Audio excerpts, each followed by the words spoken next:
1. Air arranged for the maid Manhwa to come to Fang Hao's room, where they established a relationship. 2. The 3 types of skeletons purchased have been transformed and exhibit their own unique attributes. 3. Tianjiong's contact with the lizardman illustrates the lizardman's social structure and racial status. This summary will not be charged if it is within the word limit. Tianjiong took out 2 Warfire cards with a face value of 1,000 from his person and pushed them over. The 2 spoke sweet words to each other. In reality, their relationship was more like paying for protection. As the exploration area expands, more and more lizardman teams are appearing within the city limits. His previous method of killing and burying bodies was clearly no longer effective. Being able to spend money to buy stable development is not necessarily a bad thing. At least, he was much better than the other transmigrators enslaved by the lizardman. Tic-Tac-Ta stretched out his scaly hand and picked up the Warfire card. Tianjiong also picked up the faction scroll. The moment the hand touched the scroll, a system notification appeared in my ear. Lizardman faction scroll. Change faction. Change. Tianjiong thought to himself. Change successful. The next second, Tianjiong's Lord's book began to change. The brown cover began to show slight bulges, followed by layers of tiny scales. It looks like it's made of crocodile skin. Alright, is there anything else? Tic-Tac-Ta asked when he saw that the human hadn't moved. Tianjiong thought for a moment, and then thought of the shop opened by Fang Hao. He said softly, "Priest, I wish to establish trade relations with the other cities of the Holy Dynasty. As you know, some human goods are also needed by the lizard man." Tic-Tac-Ta, with his brown vertical pupils, glanced at Tianjiong. "What can you take with you? Cloth, weapons, grain, or various tools," Tianjiong said. He also wanted to try his hand at the business world. "Joining Lizard Man is actually an advantage for me. Maybe it can develop into something." Tic-Tac-Ta pondered for a moment, then took out a token made of an unknown metal from his pocket. On the surface of the token is engraved a symbol resembling a religious symbol. "Take this and hang it on the carriage. The tribes will know you're one of their own. Whether the trade goes through depends on your own abilities." Tianjiong was instantly overjoyed. He immediately said respectfully, "Thank you, High Priest. I will never forget your help if we succeed." Tic-Tac-Ta continued, "All right, we will return tomorrow, and I will report your matter to Her Majesty the Queen then." Tianjiong nodded. "All right, then I won't disturb you any longer, High Priest. Please continue to rest." Tic-Tac-Ta immediately closed his eyes. Tianjiong also left the tent. Once outside the tent, the lizard men around him were no longer as hostile as they had been at the beginning. After retrieving his weapon, Tianjiong hurriedly left with his men. Main city. The teleportation light screen appears in the center of the hall. Fang Hao led Dimitrika out from there. Today, he inspected subordinate cities' production materials to check on production status and to discuss increasing production volume. "We should strive to upgrade our territory to level 15 as soon as possible." I walked around. Besides the production issues, what surprised Fang Hao even more was Grizzly Reed, who was assigned to the Annex City to produce terracotta tiles. She has now reached Tier 9 warrior, and once she reaches Tier 10, she can become a hero. This surprised Fang Hao. Normally, the 8th and 9th orders are things that some natives here may never be able to break through in their entire lives.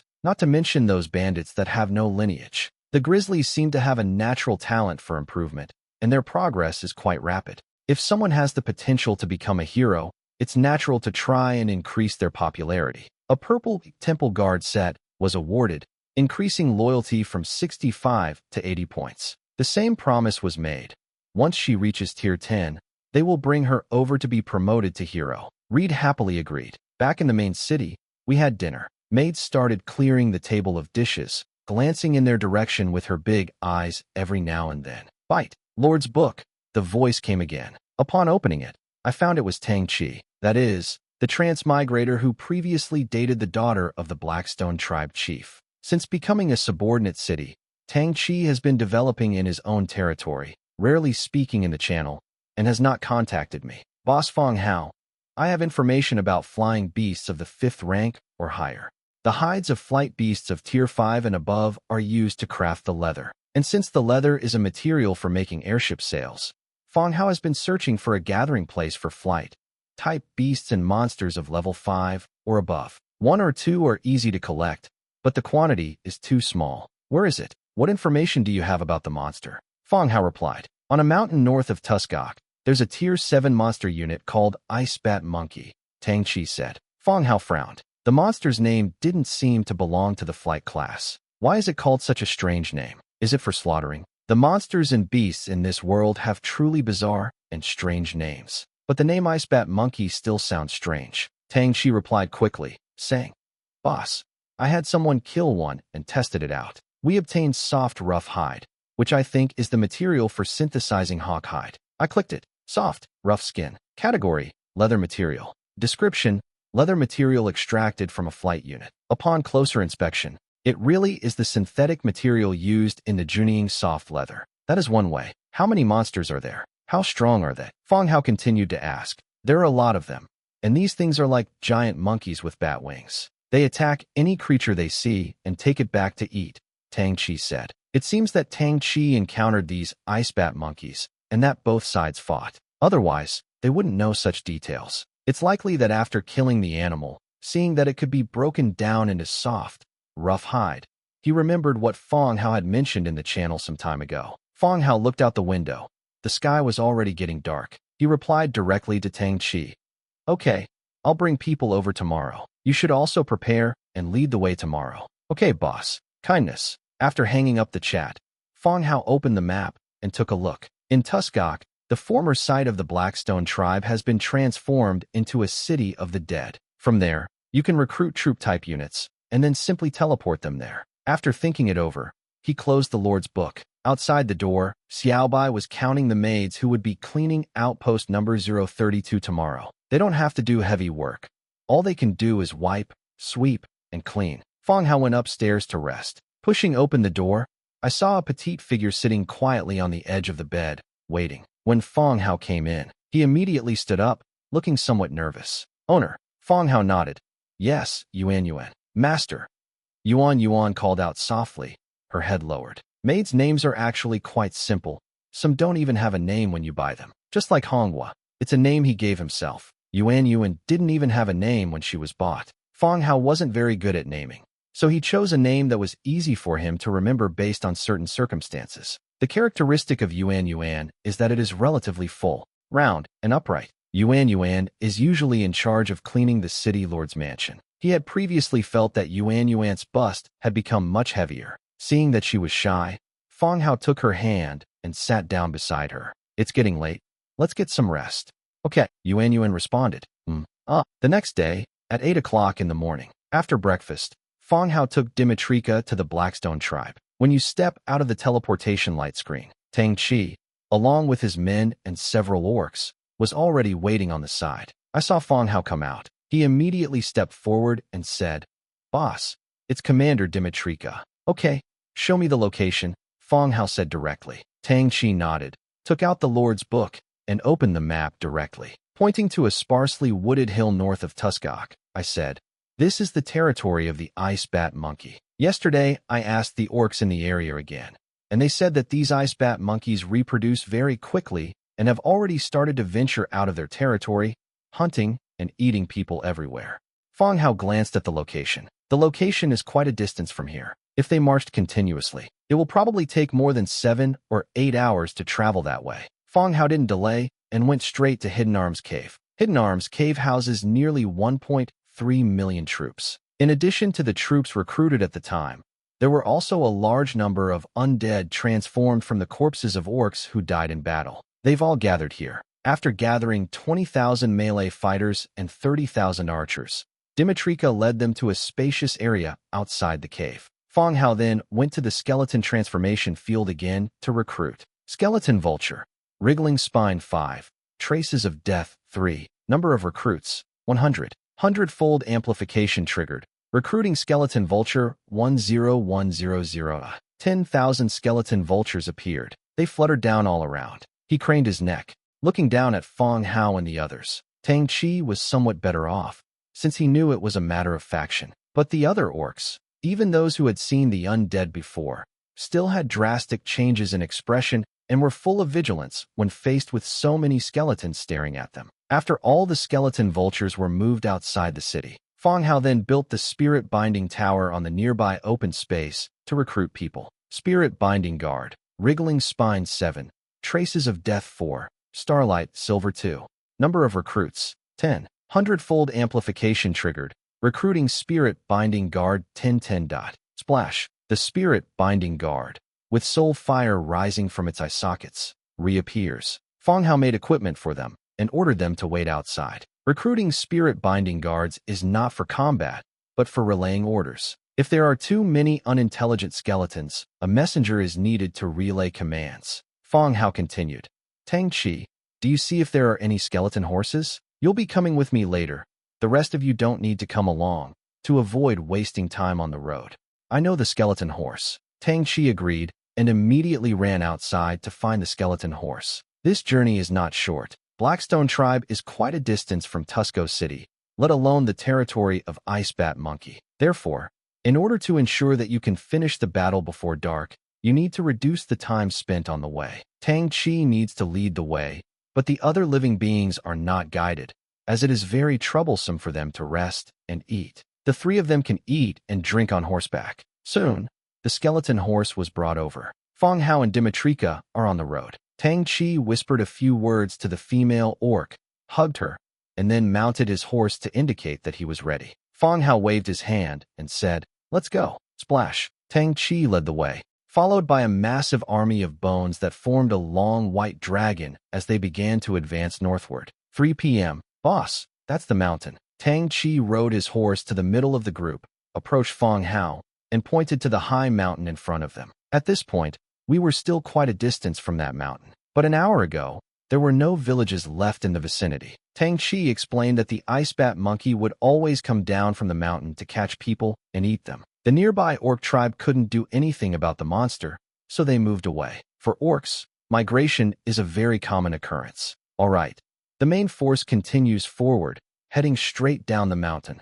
Fang Hao ordered. The group continued forward, heading down the mountain. As we ventured deeper, the place began to feel rather desolate. The trees began to thin out, and not a single animal or wild beast could be seen. Just as Fang Hao was observing the surrounding area, the sky suddenly darkened. Looking up, I saw several dark figures swooping down from the sky. Bang, bang, bang. The shooter below fired immediately. The dense barrage of bullets turned the dark figure into a plug, causing it to fall from the sky. Ice Bat Monkey, level 7. The Ice Bat Monkey is an exceptionally ugly monster with a monkey-like body, fangs, and bat-like wings under its armpits. Its entire body has dark red skin. 7th tier Ice Bat Monkey, slaughter or not?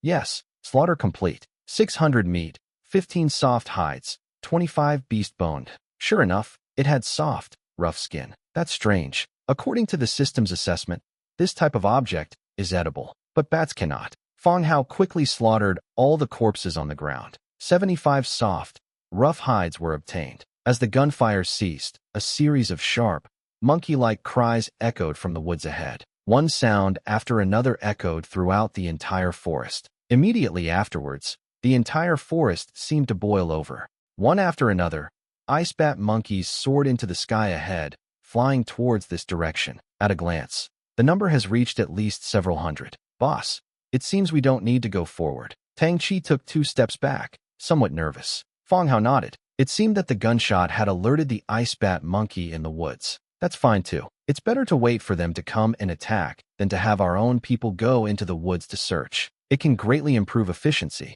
The marksman is in standy aim mode. Skeleton warrior is preparing for lightning strike. Swish, swish, swish. The skeleton archers crouched, their rifles pointing towards the sky ahead. Whoosh, whoosh. The Ice Bat Monkey herd was getting closer and closer, their dense numbers blocking out the sunlight. Fang Hao's eyesight was so sharp that he could even see the saliva dripping from the Ice Bat Monkey's enormous mouth. Their method of flight actually has many similarities to that of bats. Fang Hao calculated the distance between the two sides. When it looked about right, he coldly gave the order, lightning strike.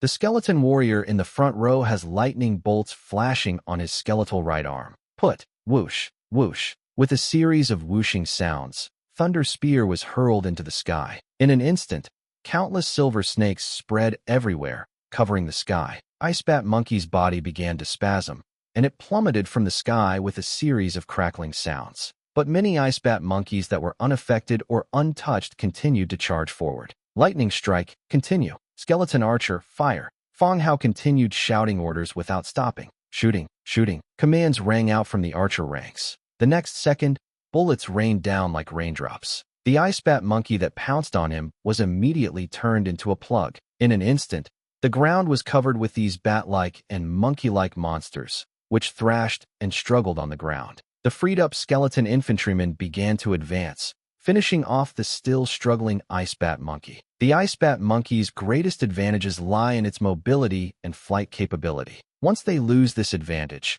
the sky is no longer their domain, and they become no different from other wild beasts. Even in terms of combat power on the ground, it is inferior to that of beasts of the same level. Tang Chi, hiding in the group, was somewhat dumbfounded. The last time Fang Hao led his troops to conquer Tusco, they didn't have such formidable fighting power. Infantry can release lightning into the sky. What the hell is going on? Ranged infantry? Back then, archers used bows and crossbows. After this winter, they all switched to rifle. It's still a bolt-action rifle. But why do we only see big shots publicly displaying cannons in their channels, but not publicly selling rifles? With this kind of fighting power, it would be strange if it weren't number one in the world. It seems that no force can defeat Fang Hao's army head-on. While thinking this, Ice Bat Monkey's side had already suffered more than half of its casualties, and the remaining ones began to flee. This monster clearly possesses some intelligence. Knowing you can't win, you run away. Skeleton Vulture. After killing, the body is brought back. Splash. The 10,000 skeleton vultures that had been waiting in the rear took to the air and chased after the fleeing Ice Bat Monkey. In an instant, the entire forest was filled with the sounds of battle. Fang Hao stepped out from under the skeleton's protection and called out to Tang Chi. Quickly, slaughter them all. Exchange the meat directly, and give me the skin. Tang Chi immediately ran out.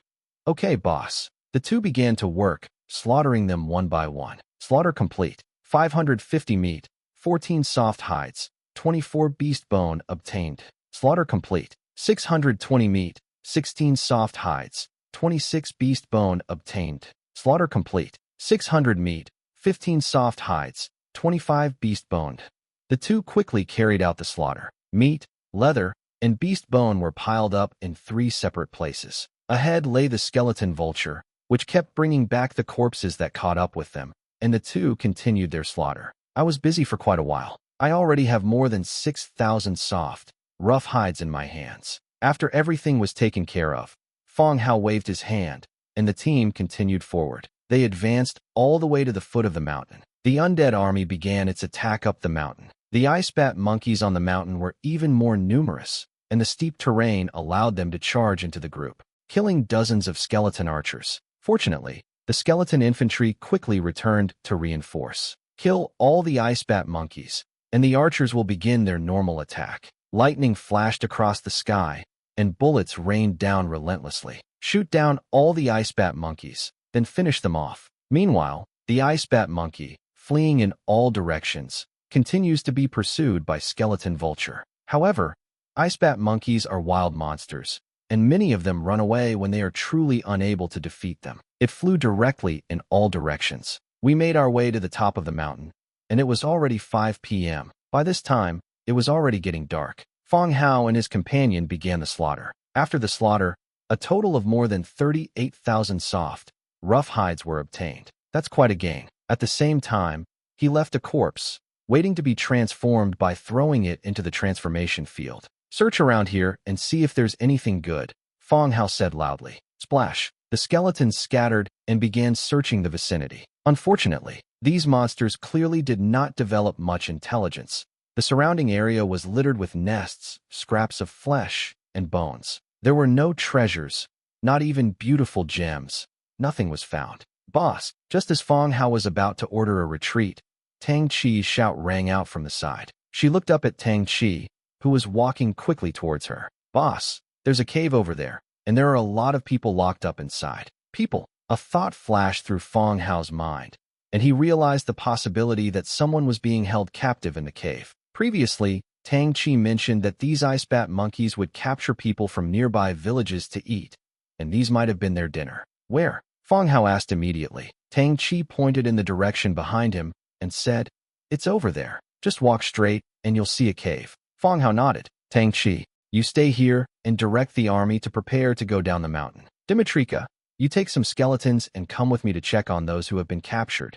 The location Tang Chi mentioned is not hard to find. Following the mountain path we've already traversed, we can see a cave that's been sealed off by iron railings. The cave entrance is more than 2 meters in diameter, and tree branches are propped up at the entrance, with heads hanging from them. Judging from the structure of the skulls, most are of Orcish origin, while some are closer to human skulls or those of other animals. As you approach the cave, you can faintly hear the sound of soft sobbing inside. Through the iron bars, Fang Hao could see the people locked inside. There were quite a few of them, including orcs and races that were close to humans. Feathers adorned their bodies and necks. Fang Hao knows this race, the elf tribe's forest attendants. As someone approached, the sobbing from inside the iron cage intensified. Those inside heard and saw some of what was happening outside. However, the transformation from ice bat monkey into hordes of undead clearly did not change the situation of these people. Stop crying. Which tribe do the orcs belong to? Fang Hao asked. The orc in the iron cage was a demon orc, shirtless, and was making a gesture of fighting to the death. But everyone carried serious injuries. Their fighting ability to resist is probably not very high. The orcs were taken aback. Upon closer inspection, it was discovered that the speaker was a human hiding behind the skeleton. The orc thought for a moment and said, "Why should I tell you?" Forehead. Fang Hao was taken aback by what was said and suddenly didn't know what to say. Ignoring the orcs, he focused his gaze on a group of elf tribe members. The elf tribe here has more people, about 15 or 16, including men and women, and they are all injured. Where are you guys? From elf tribe? Compared to the orcs, the people of elf tribe are much easier to communicate with. One of the men stepped forward and bowed slightly. Sir, we are from elf tribe. Were they captured by the ice bat monkey? Yes, sir. Recently, the ice bat monkeys have become unusually violent, and they have started to prey on people for food. The man took a deep breath. Thank you, sir, for clearing away the monsters here. Clearly, the fairy before them was much smarter than the orc from before. They know how to use flattery to ensure their own safety. Fang Hao nodded. Are you from Dream Forest? All the fairies' eyes lit up instantly, as if they had seen some hope. The lead fairy stepped forward and said excitedly, Human, sir, do you know Dream Forest? I know.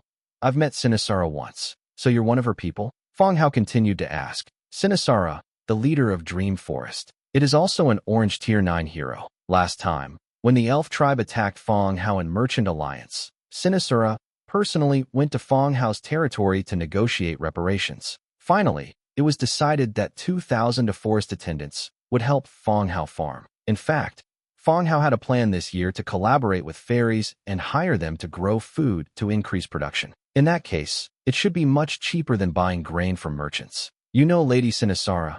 That's wonderful. Human lady. My companions are all injured. Could you please treat them first? Elf tribe will never forget your help. The fairy continued. Fang Hao observed that these people were all second or third order troop types, responsible for farming and forest protection within the elf tribe. There will be no danger in releasing them. He nodded. Okay, but don't do anything unusual after you come out, or you might be in danger. Understood, understood. The fairies replied happily. The iron cage was opened, and the fairies cautiously stepped out. Fang Hao was about to turn around and leave to chat with the fairies about Dream Forest. The voice of an orc immediately came from inside the iron cage. Hey, what do we do? Let us out too. Fang Hao turned around and said, You won't answer any questions. How are we supposed to know where you come from? Several orcs immediately attacked, punching the stubborn orc several times. Speak, let us speak. Which tribe is coming? From the Shattered Tooth tribe. The orc spoke fluently. Fang Hao glanced at it and said, The teeth aren't broken either. The orc was taken aback, then reached into his robes and pulled out a broken beast tooth, explaining, Human, broken tooth means that you have a broken beast tooth with you, not that your own teeth are broken. How can you eat if your teeth are broken? Fang Hao was too lazy to explain these things to them. He waved his hand and said, Come out, but don't do anything unusual, or you'll be chopped into mincemeat and nobody will care. Understood, understood. Several orcs also came out. Following behind the fairies, they walked together to the other side. When you see the spirits of the dead moving through the woods, covering the mountains and fields, these people regretted coming out and felt a little trembling. In an open space, Fang Hao exchanged some bandages and herbs for these people to use for bandaging. While the others were bandaged up, Fang Hao continued chatting with the male fairy who was in relatively good condition. Where do you plan to go next? The male fairy looked up at the sky and said, we plan to go back to Dream Forest. So it seems that Dream Forest isn't too far from here. Fang Hao nodded and asked, will you be able to see Sinisura when you go back? My lord, what is it? The fairy asked curiously. Well, my name is Fang Hao. I told her I wanted to talk to her, and if she's willing, we could meet tomorrow at noon at the Merchant Alliance outpost, the shop that's under renovation across from Tavern, Fang Hao said directly. Following these fairies directly to Dream Forest and Undead Army could lead to some misunderstandings. It's also possible that this will make the rescue operation more tense. I was also worried about the dangers of stepping into Dream Forest. Therefore, Fang Hao plans to meet Sinisura tomorrow in a public area, Merchant Alliance outpost. This will put both sides at ease. Oh, okay, I've got it. When I get back, I'll convey your thoughts and how you saved me to the leader of Sinisura, the fairy said. Look, this fairy speaks so beautifully, much better than that orc. All right, let's go down the mountain now. Do you need me to arrange for troops to escort you for a while? No need. No need. Fang Hao looked at the orcs. Where are you? No need. No need. This injury is nothing. All right, let's go down the mountain then. Splash. At a command, the skeletons covering the mountain began to move. The wounded were startled and cautiously followed Fang Hao down the mountain. They supported each other, tightly covering their mouths. It felt like these people had been kidnapped. Once they reached the foot of the mountain and separated, the situation calmed down considerably. They didn't dare linger in one place for too long and hurried towards their village. By the time we returned to the main city, it was already dark. This time, Fang Hao returned with a full load of goodies. All the leather was taken out, totaling more than 38,000 sheets of soft, rough leather. From this perspective, it seems sufficient to manufacture a batch of airships. As for the continued harvest of soft, rough hides, it is still necessary to raise flight-type birds, just like with ordinary leather. However, pheasants and sparrows are not acceptable if the level is above 5. Master, shall we eat? Air asked softly. Let's get ready first. I'm going to the tailor shop. Yes, master. We continued our journey to the tailor shop, a tailor factory, where work was still in progress. Prul, Lysis, and some surrounding orc and dwarf cities have all placed new orders, and the tailor shop is working day and night to meet them. You can hear the sound of the spinning machine from a great distance. Fang Hao approached, and skeleton tailor, Soy quickly walked over. Lord, Soy immediately bowed. Yes, Soy. I've come to you to ask you about something. Please come inside, sir. Soy gestured for them to enter. Fang Hao originally intended to ask around outside and then go back, but seeing Soy's actions, he went into the tailor shop next door instead. Inside the buildings, various sewing tools were placed. The skeleton tailors, who were still working nearby, all bowed respectfully. Soy sat down at the wooden round table and lit incense beside him, the fragrant aroma spreading throughout the room. This was distributed to us by Bachelor Nielsen. It also has some effect on the undead, Soy said. Now that the territory is wealthy, both the undead and living beings are improving their quality of life. This incense doesn't increase any attributes, but it can make the souls of the dead feel comfortable. It's similar to how humans enjoy the pleasure of tea. It's a spiritual enjoyment. It smells nice. Fang Hao also thought the incense smelled good. Sir, you've come all this time? Soy sat down on a chair and asked. Fang Hao took a piece of soft, rough leather from his storage space and placed it on the table. Soy picked it up and glanced at it under the nightstone. Nice leather. I need a type of leather material called Junying soft leather, which is a secondary processed version of this leather. Can you make it here? Fang Hao asked directly. The eagle leather, like a black iron ingot, is a second-grade material. Therefore, it requires the corresponding workers to make it. Fang Hao had no leather craftsman, nor did he know if such a profession even existed. We can only let Soy see if he can make it. Soy held the soft leather and looked at it for a while. Then he said, Sir, do you have the steps or procedures for making it? We can try it. Soy's meaning is also very simple. They don't know how to make the soft leather of Junying, but if there's a process or method, they can try to make it. Whether it will work is hard to say. Of course, Fang Hao didn't have the method for making this leather either. He only found out that it was made by secondary processing of soft leather. I'm not sure about the production process. Fang Hao thought for a moment, then asked again, Are there leather craftsmen among the artisans? Craftsmen possess the corresponding production skills. For example, tailor threads and clothing making don't require blueprints. You can even give them a rough description of the style and function on the spot, and they can make it. Some adults, Soy said. Okay, I understand. It's so late. Everyone should get some rest. Let's balance work and rest, Fang Hao said, standing up. Yes, sir. Soy rose to see him off. After dinner, Fang Hao once again soaked in the hot spring in the backyard. Manhwa and Yuan served fruit and wine platters to the side. With 2 more people, it was a bit more lively than usual. Fang Hao rested her head on Yuan's thighs, which were soft, round, and very comfortable. I opened Lord's book and went to the World Trade Channel, to my shop page. The price for all acquisitions of Junying soft leather has been reduced. Previously, 10 Junying soft leather jackets could be exchanged for a green jacket. Equipment. Now it's changed to 30 Junying soft leather cards to exchange for 1 green equipment. All changes are complete. Fang Hao continued browsing the World Channel, continuing to spy on the screen. You've never even seen a dragon? I see them overhead every day. I'm used to it. Acquire blueprints of the spring water category in exchange for sand, as many as you can get. Tell you all that I have joined the Eternal Night clan and become a noble and elegant vampire. I will live on forever. For sale, Junying soft leather, the world's best, the leather material that even Fang Hao is vying to buy, a green one. Equipment can be exchanged for 2 leather cards. There are 10 left. Hurry up if you want to buy them. The Hall of Eternity is recruiting alliance members. People of any nationality or skin color are welcome to join. Selling dwarf fire gun. Private message if interested. How did you join Eternal Night Clan? I want to join too. It's cool and you won't die. Sell?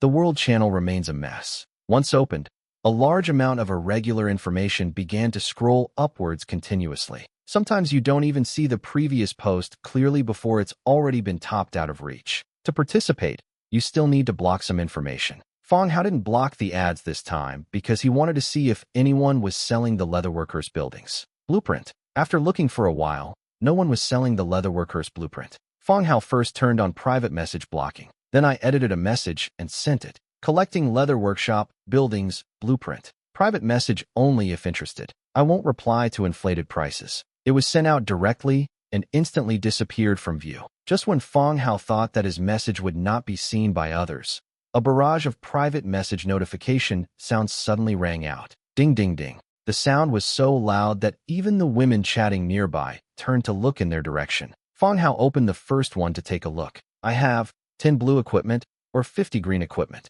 Just turn it off. Mr. Fang Hao, this is the Shang Tito Alliance. We would like to invite you to join the alliance. We will give you a Leatherworks blueprint as a gift. Upper St. Tito Alliance? What are you saying? It's so convoluted. I clicked on this person's profile picture and saw that they were a foreigner. Just turn it off. 5 blue equipment.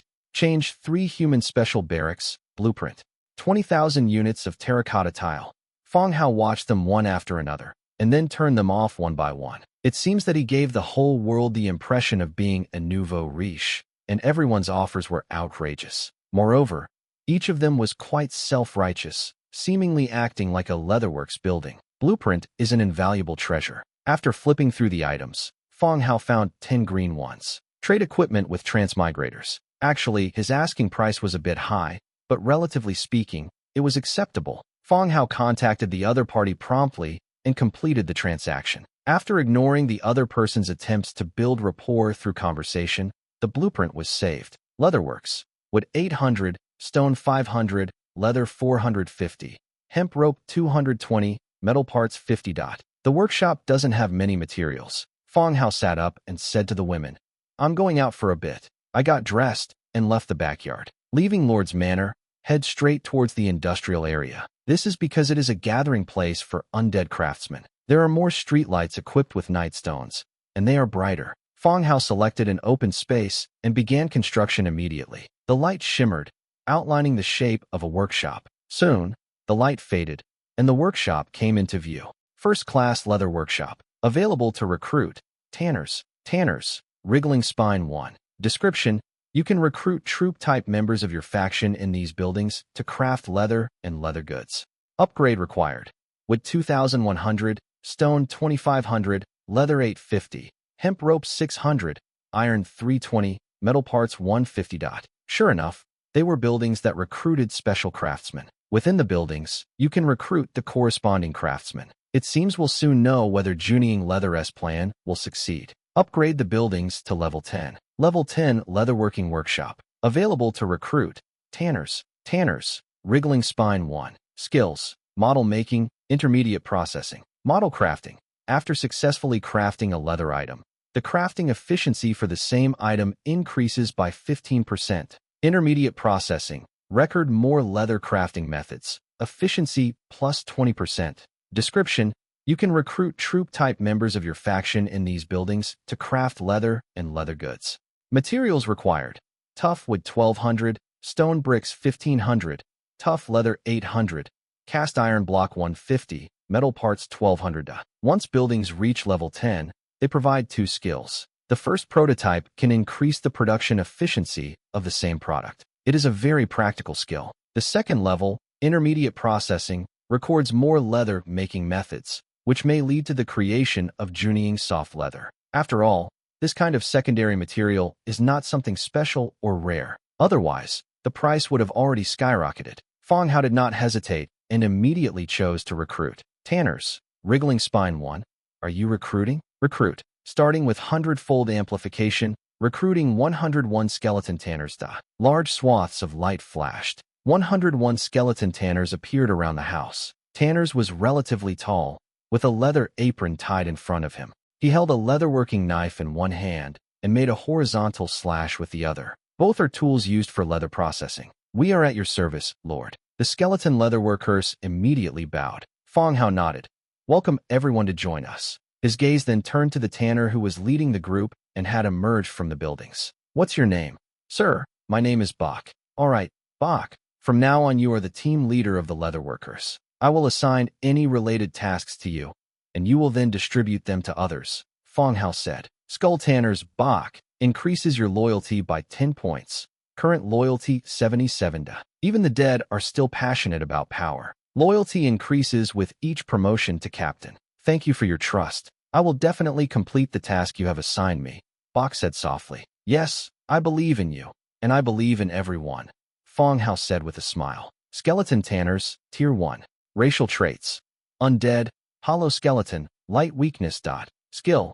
Rough hide processing, leather processing, focused on processing. Rough blank machining. Proficient in rough blank machining processes, capable of reprocessing leftover edges and corners. Leather processing. Proficient in leather craftsmanship, production efficiency plus 5%. Focus on processing, quality plus 5%, efficiency plus 5%. Inherent skill. Proficient in leatherworking and leather goods making. Note. Leatherworkers have been renowned for their exquisite leatherworking skills since ancient times, and for hundreds of years they have strictly guarded their technical secrets. The leatherworker also has good attributes and possesses 3 skills. He recalled that when Stone Carver was recruited, the craftsman himself only had 2 skills. Moreover, judging from the leather craftsman's notes, it seems that this craftsman's skills are kept secret. It sounds like some kind of secret technique. After reviewing the attributes, Fang Hao immediately took out the soft rough leather and handed it to Bach. He said, Bach, take a look at this leather. Is it the material used to make hawk leather? Bach took it, his skeletal fingers rubbing it together. It has no sense of touch and doesn't know what it's touching. Then he nodded and said, Yes, sir, the rough leather of this flight unit can be made into hawk leather. Hearing his definite answer, Fang Hao was overjoyed. It really worked. Since Bach can be identified, it means that they can be made. Suppressing his excitement, he continued, Are you able to make this kind of leather? Yes, sir, but we need some tools and materials, Bach continued. What do you need? Tell me. Tanning rack and leather adhesive, Bach continued. Tanning rack. Fang Hao has blueprints available for mass production. I've never heard of leather adhesive before. I doubt I'll need another blueprint and have to keep searching for it. Leather adhesive? Is that difficult to make? The adhesive is just a regular adhesive, a thick substance made by boiling bone fragments and beast hide. We can make it ourselves. It's not difficult, Bach said. Fang Hao was relieved. Transmigrators' production capabilities have rendered them almost useless. It relies too much on the system's creation functions, and everyone's hands-on skills have become terrible. Well, most transmigrators themselves don't have much hands-on ability. Once everything was confirmed that they could make it, Fang Hao said, Okay, I'll build you restrooms, a workshop shed, and a tanning rack first. You can start working tomorrow, making adhesive bone fragments and beast hide. There are some in the warehouse. Just go and get them yourselves. Understood, sir, Bach continued. Next, Fang Hao led 101 skeleton tanners to the area inhabited by the undead. This place is more like a separate residential area. Inside the courtyard walls are rows of neatly arranged 4-story buildings. From time to time, you can see skeleton craftsmen coming and going. The population here is much larger than that of the living beings' residential area. The atmosphere just wasn't quite right for living beings. Fang Hao chose an open space and began building a house. 4-story stone towers rose from the ground and appeared before the group of skeleton tanners. You can arrange your own rooms. As for the furniture, you can choose it from the warehouse. If anyone wants to sleep in a coffin, there are ready-made coffins in the warehouse to the north, Fang Hao instructed. Thank you, sir. The skeleton tanner's Bach increases your loyalty by 10 points. Your current loyalty is 87 Da. Skeleton tanners increases your loyalty by 8 points. Current loyalty 72 Da. Skull. A series of prompts appeared rapidly. The loyalty of the skeleton tanners has been improved. Bach. Pick a room first. Then you'll need to come with me to set up the factory. Fang Hao continued. Yes, sir. Please wait a moment. Bach nodded and went directly into the stone tower beside him. Less than 2 minutes later, the person returned. Sir, I've made my choice. Fang Hao nodded. Okay, then come with me. A man and a skeleton walked side by side toward the processing area. Along the way, Fang Hao casually introduced him to some aspects of the territory and the living conditions, and what each area within the territory does. There are also several key figures. Let's hope that when the living beings and the dead meet, they don't do anything rash. Arriving at an open space, he asked, Is this place okay? Are there any environmental requirements? There are no special requirements, sir. As long as there is enough space, just separate the leather-making area and the material preparation area, Bach said. Fang Hao thought for a moment and then built a wall around an open space. He didn't have a factory or a large, single-level blueprint, so he could only fence it off and have skeleton laborers build the roof. This area is yours now. I'll have someone set up the roof for you tomorrow. You can work in the open space on the outside for now, Fang Hao continued. Bach had no objections and nodded in agreement. Fang Hao found tanning rack again. Blueprint, tanning rack. With 12, iron 3, metal parts 3, 101 were made, and 38,000 sheets of soft, rough leather were all given to Bach. Back at Lord's Manor, Fang Hao took another shower. When I returned to the room, a voluptuous maid was already sitting by the bed. Today's character is a fox spirit. Upon seeing Fang Hao enter, its thick, fluffy tail began to wag. Her eyes were alluring, and master. The next day, after breakfast, Fang Hao went to the area where Tanner's was located again early in the morning. By the time he arrived, the Tanners had already begun their work. Some people took over from the skeleton laborers who had previously handled the leather, while others set up huge iron pots. Inside, there was something simmering, like a thick paste. In the past, there was a somewhat pungent smell. Fang Hao stood at the door and chatted with Bach for a while before ceasing to pay attention to the Tanners' situation. He then led the replaced skeleton laborers out of the city. As the territory expands, crafting and gathering are all handled by specialized troop types. Fang Hao then assigned more skeleton laborers to production buildings, such as the glass factory and tile kiln, to increase the factory's production efficiency. As the territory continues to expand, not only do we need these materials, but the affiliated cities also need them. Therefore, high production efficiency is very important. After dealing with things here, Fang Hao then took Dimitrika and went directly to the Merchant Alliance. Outpost number 032. Today was the day he had arranged to meet with Sinisura, the leader of Dream Forest. Barring any unforeseen circumstances, the other party should not break their promise. I arrived at Merchant Alliance Outpost, in front of the shop I had bought. Across from the shop, in the open space next to tavern, a group of people were gathered. They were talking quietly inside the shop. These people, judging from their appearance and clothing, are clearly transmigrators. Fang Hao was slightly taken aback. So many transmigrators had managed to reach Merchant Alliance Outpost. Profound. My mind immediately went to the recent popular content on the channel. No wonder there's been a trend of meeting up in person on regional channels these past few days. It turns out it's all happening through Merchant Alliance Outpost. Damn, we should just open a love hotel. Dimitrika, you go into the store first. I'll go see what they're talking about, Fang Hao said. Dimitrika glanced at the transmigrators gathered not far away and assessed their danger. After observing for a while and feeling there was no major danger, and considering this was the Merchant Alliance, he nodded in agreement. Yes, sir.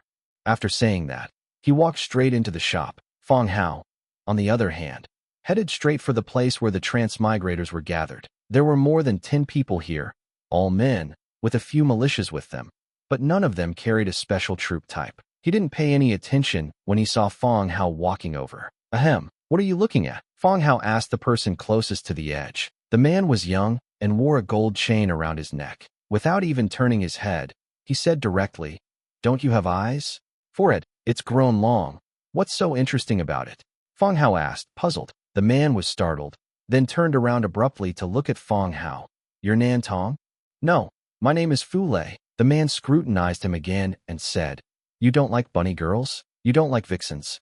I like it. TCH. Then we're friends." Just as the two were talking, a man on the other side, encouraged by a group of men, walked out with a bouquet of flowers. She went straight into the shop and presented the flowers she was holding to Xiaobai. But this was clearly not the first time Xiaobai had received flowers. She smiled slightly and directly declined the other party's kindness. Compared to the other maids, Xiaobai is more worldly wise, having even run her own shop. They react quickly when something happens. The man who confessed his love returned dejectedly, casually tossing the flowers aside. The man with the gold chain next to Fang Hao sighed slightly. "This is the 7th one, and none of them have been successful." "So early? This is the 7th already?" Fang Hao exclaimed in surprise. "Nonsense. The early bird catches the worm," the man with the gold chain said directly. Fang Hao thought for a moment, then asked curiously, "Aren't there any women in your territory?"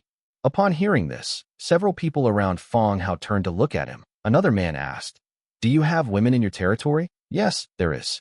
Fang Hao nodded. The man with the gold chain continued, "What can women do? I've taken in a lot of refugees in my territory, so there are women, of course, but none of them are as good as the rabbit girl and the fox woman in front of me.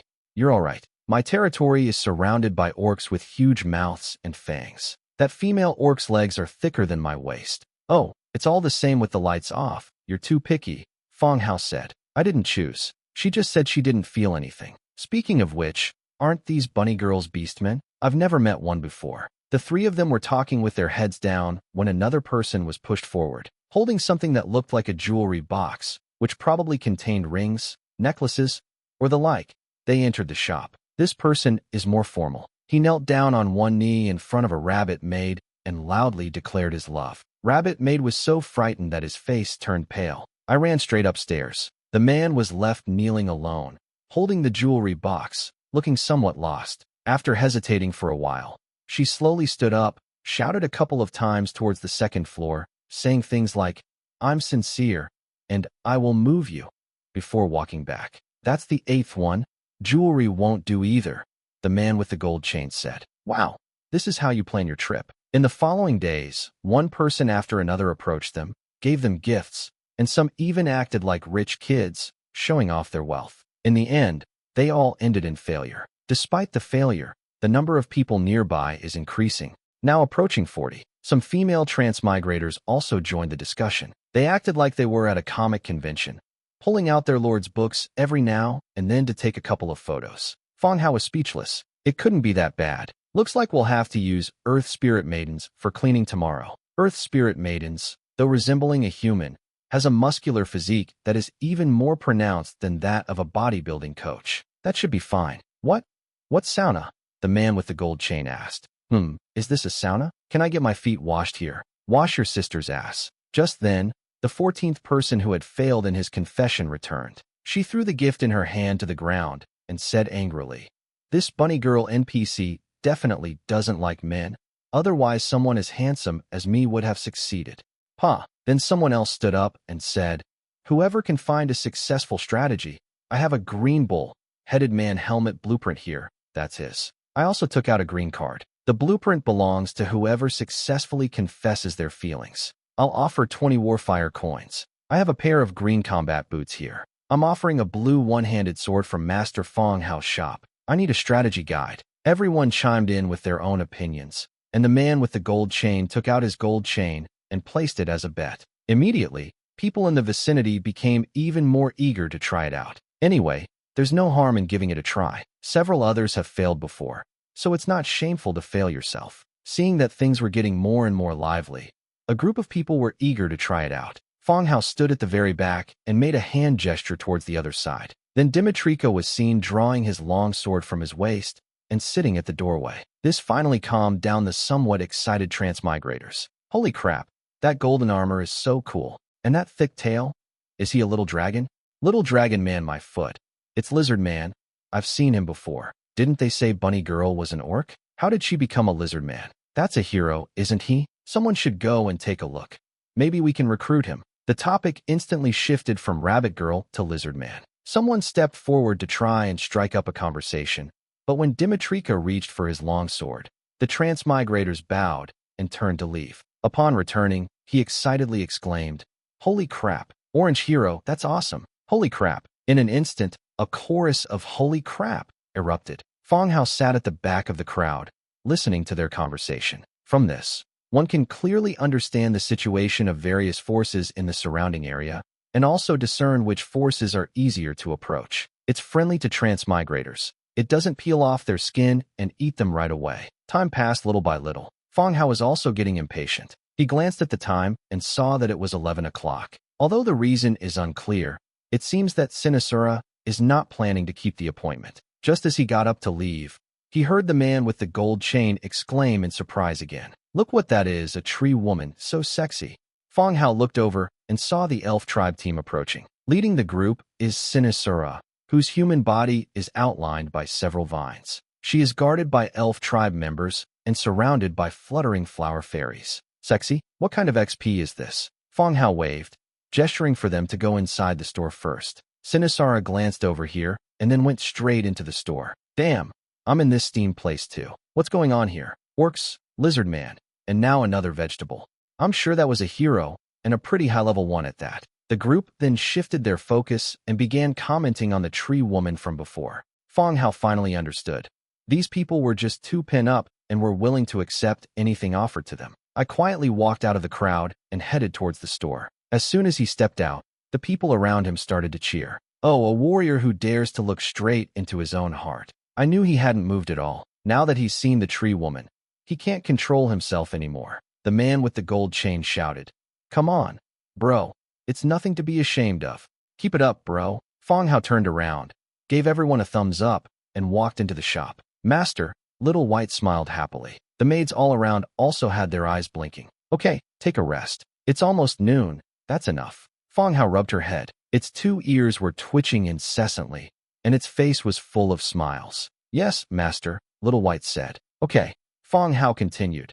"Dimitrika, come up with me." "Yes, sir." After saying that, the two went upstairs. Across from the shop, there was complete silence, a deathly stillness. More than 40 transmigrators stared wide-eyed at what had just happened, some incredulous. "What's going on?" "They're inside. They even went up to the second floor." "What's with those rabbit girl fox women? Why is that person's gaze so strange? It's so seductive, almost like they're expecting something." These people have been staying here almost every day for the past few days, not to mention confessing their feelings and trying to get closer to each other. But they are also trying their best to improve their public image. But so far, they have never seen these rabbit girl fox spirits look at a man with this kind of expression. It was like seeing a ghost. "What's going on? Why are those rabbit girls making those faces? Oh no, this can't be right. I'm not as handsome as him. So how could I be outshone by him? I get it now. These rabbit girl fox spirits are orc race. They like ugly people. Big brother, you are ugly." Okay, could he have known those rabbits beforehand? No. I saw him go from our side. He was hesitant at first, but only dared to go at the last minute. Damn, I'm so lucky. I'd be happy just to date a rabbit girl. But why are they all giving him that look? Who is he? Does anyone know him? Everyone looked at the man with the gold chain standing to the side. Previously, the man with the gold chain and this other person were sitting together and chatting the most happily. Facing the resentful gazes of the crowd, the man with the gold chain shuddered and hurriedly said, "I don't know him. I met him here. I only know his name is Fu Wei or Fu Lei." Fu Wei. The group of people began to open their respective lords' books and search for the name. The hatred of having one's wife stolen is irreconcilable. On the other side, the shop is on the second floor. The two groups sat on opposite sides, creating a feeling of gangster negotiations. The shop is still under renovation and only has a few wooden benches for maids to rest on. "Mr. Fang Hao, thank you for saving my people. Your kindness will be rewarded with the friendship of the elf tribe. Sinisara spoke first, her face, which was covered by trees, showing a gentle smile like a human. Fang Hao smiled and said, "It was nothing, don't worry about it."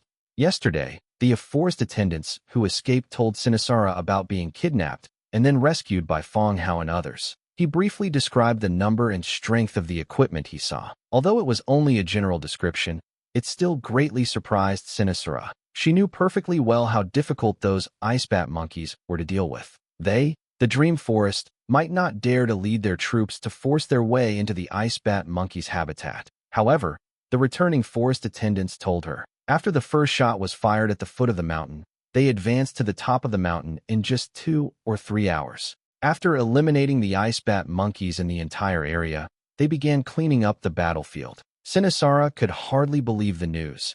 If it weren't for the fact that everyone who had returned said so, she would have thought she was being lied to. Having accepted this fact, we are even more terrified of Fang Hao's rapid development. Before, I just couldn't beat Fang Hao. Now, I'm terrified. Elf tribe is grateful to its benefactors and also respects those who are strong. Sinisara nodded and continued. I wonder what Lord Fang Hao wants to discuss with me. Fang Hao didn't beat around the bush and went straight to the point. I want to collaborate with Elf tribe. Oh, in what area is the cooperation? Food. Elf tribe is a darling of nature and is even more adept at planting and protecting forests, so we would like to cooperate with you. Sinisara narrowed her eyes, seemingly surprised that Fang Hao brought up this matter. After thinking for a moment, he continued. You mean, you intend to buy human food from us? Fang Hao shook his head. It doesn't necessarily mean buying grain directly. Perhaps we can hire some of your people to grow it on my territory. Buying grain is no different from buying from Merchant Alliance. Fang Hao felt that hiring people to do the planting would be more cost-effective, and it would also allow some farmers to learn planting techniques from Elf tribe. Hiring. Sinisara frowned. The Dream Forest has never cooperated with any other race before. Tap, tap, tap. Footsteps came from the stairs. The rabbit maids bought drinks from tavern across the street and placed them in the hands of Fang Hao and the elf tribe members. This is just a small amount of money, nothing much. The fairies accepted it. The palm-sized flower fairies also transformed into adult-sized figures and began to taste them. The maid then withdrew again. Fang Hao continued. There will always be a first time. Our cooperation will put both sides in a mutually beneficial phase, allowing the territory's strength to be greatly enhanced. Sinisara nodded, indicating that she also agreed with Fang Hao's statement. Dream Forest, also known as Sinisara, is a territory established by transmigrators. Sinisara has been watching the emergence and development of transmigrators closely, and Elf tribe is currently supporting transmigrators. But those transmigrators are worlds apart from Fang Hao. There's no comparison at all. Dream Forest transmigrators are even trying to swindle some benefits from Elf tribe. Fang Hao, however, was already sitting at the same negotiating table with her and possessed the ability to destroy Dream Forest. Perhaps it really is as Fang Hao said. Elf tribe's development had encountered problems before. Sticking to one side might not have been a problem, but now that they've fallen too far behind others, they need to find ways to try and change things. Narrow the gap with other forces. How will we cooperate? What will Elf tribe get in return? Sinisara leaned forward, looking directly into Fang Hao's eyes. That depends on Elf tribe. What do they need now? Warfire coins, supplies, weapon armor, or some tasks you're not good at? You'll need to suggest these yourself, and then we can discuss it further. Fang Hao threw the question back at them. Of course I'd prefer to use weapon. Exchange equipment for it. Since you can perform hundredfold amplification yourself, meaning one piece of material can be exchanged for 101 copies. But it depends on whether Elf tribe needs it or not. Sinisara turned around, glanced at the others behind her, and said to Fang Hao, Mr. Fang Hao, please allow us to discuss this. Okay. Fang Hao looked at her and then asked, do you need us to leave? Unnecessary. After Sinisara finished speaking, she closed her eyes. Meanwhile, Dream Forest. Because of its dense vegetation, it appeared somewhat dark. At the heart of Dream Forest stands a massive oak tree with intertwined roots, a thick trunk, and a straight trunk that reaches towards the sky. At that moment, a branch from the giant tree broke off from the crown. After falling to the ground, it begins to rapidly entangle, gradually forming the shape of Sinisara. Leader of Sinisara, the group of fairy guards said. Sinisara nodded. Have all the elders come to a meeting. Yes, leader. The fairy guards quickly relayed the message. This tree is Sinisura, which is also part of the dream forest. Not long after, inside a wooden house built of trees, the elders of the elf tribe were already seated. Sinisara sat at the head of the table and recounted her conversation with Fang Hao at Merchant Alliance Outpost to everyone present. Then he spoke up. That's how it is. What are your thoughts? Everyone remained silent for a while. Hiller, the hero of elf tribe, spoke first. I remember Fang Hao is from the Undead race, and I feel there are great risks involved in working with him. Hiller, the Shadow Crown Sword, is a purple tier 5 hero. He had a conflict with Fang Hao on Merchant Alliance Outpost before, and it was only after Elf Tribe offered compensation that Merchant Alliance released him. Deep down, he didn't want to see Elf Tribe continue to have any contact with Fang Hao. Sinisara glanced at him, nodded, and then looked at the other fairy elders. What are your thoughts? Share them. After thinking for a moment, one of the flower fairy elders said, I don't think there's any problem with cooperating with him. Fang Hao is developing so rapidly, and establishing a friendly relationship with him would be a good thing for us. Another elder nodded in agreement. Cooperation is fine. The main thing is to see what he can offer us. If it's a losing proposition, we can refuse it later. Upon hearing this, the others nodded in agreement. Whether or not to cooperate depends on how much the other party offers. I agree to cooperate. I agree. One after another, the fairy elders began to express their opinions. They quickly took up the majority of the population. The leader, Sinisara, glanced at the crowd and nodded slightly, agreeing with their thoughts. Now most people choose to cooperate, which also saves her from abusing her authority as leader. He continued. Fang Hao told us to name the terms of the cooperation: money, supplies, or equipment. The group exchanged glances. The elf tribe in this area is not wealthy. They need both money and equipment. I think we should choose Warfire coin. If we have the money, we'll have to buy it ourselves. Why would they give it to us? If you can provide equipment of blue quality or higher, I think it would be more worthwhile. After all, conflicts with the orcs at the border are becoming more and more frequent, and these equipment can provide better protection. No. Choosing money will lead to a sustained boost to Dream Forest development. The orcs have already invaded our doorstep. How can they give you time to continue improving? With a leader in charge, even orcs dare not enter Dream Forest. Have you forgotten about the ice bat monkey? We were unable to rescue our abducted people. Everyone was talking at once, and the scene was chaotic. Elf Tribe rarely holds such meetings.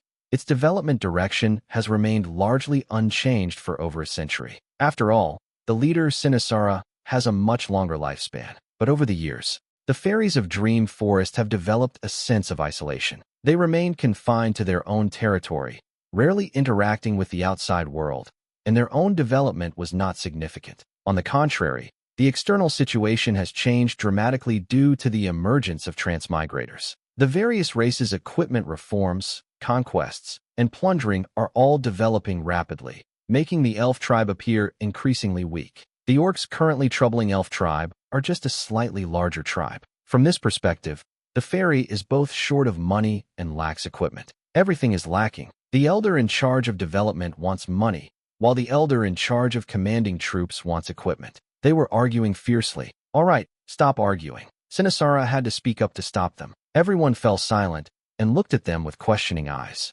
Sinisara continued. The safety of Dream Forest really needs to be taken seriously. The elf tribe has been falling behind other races, and we need to find a way to make up for that. No one spoke. They waited for the leader to continue. Sinisara looked at an elder and asked, how many people can we provide to be in charge of this planting?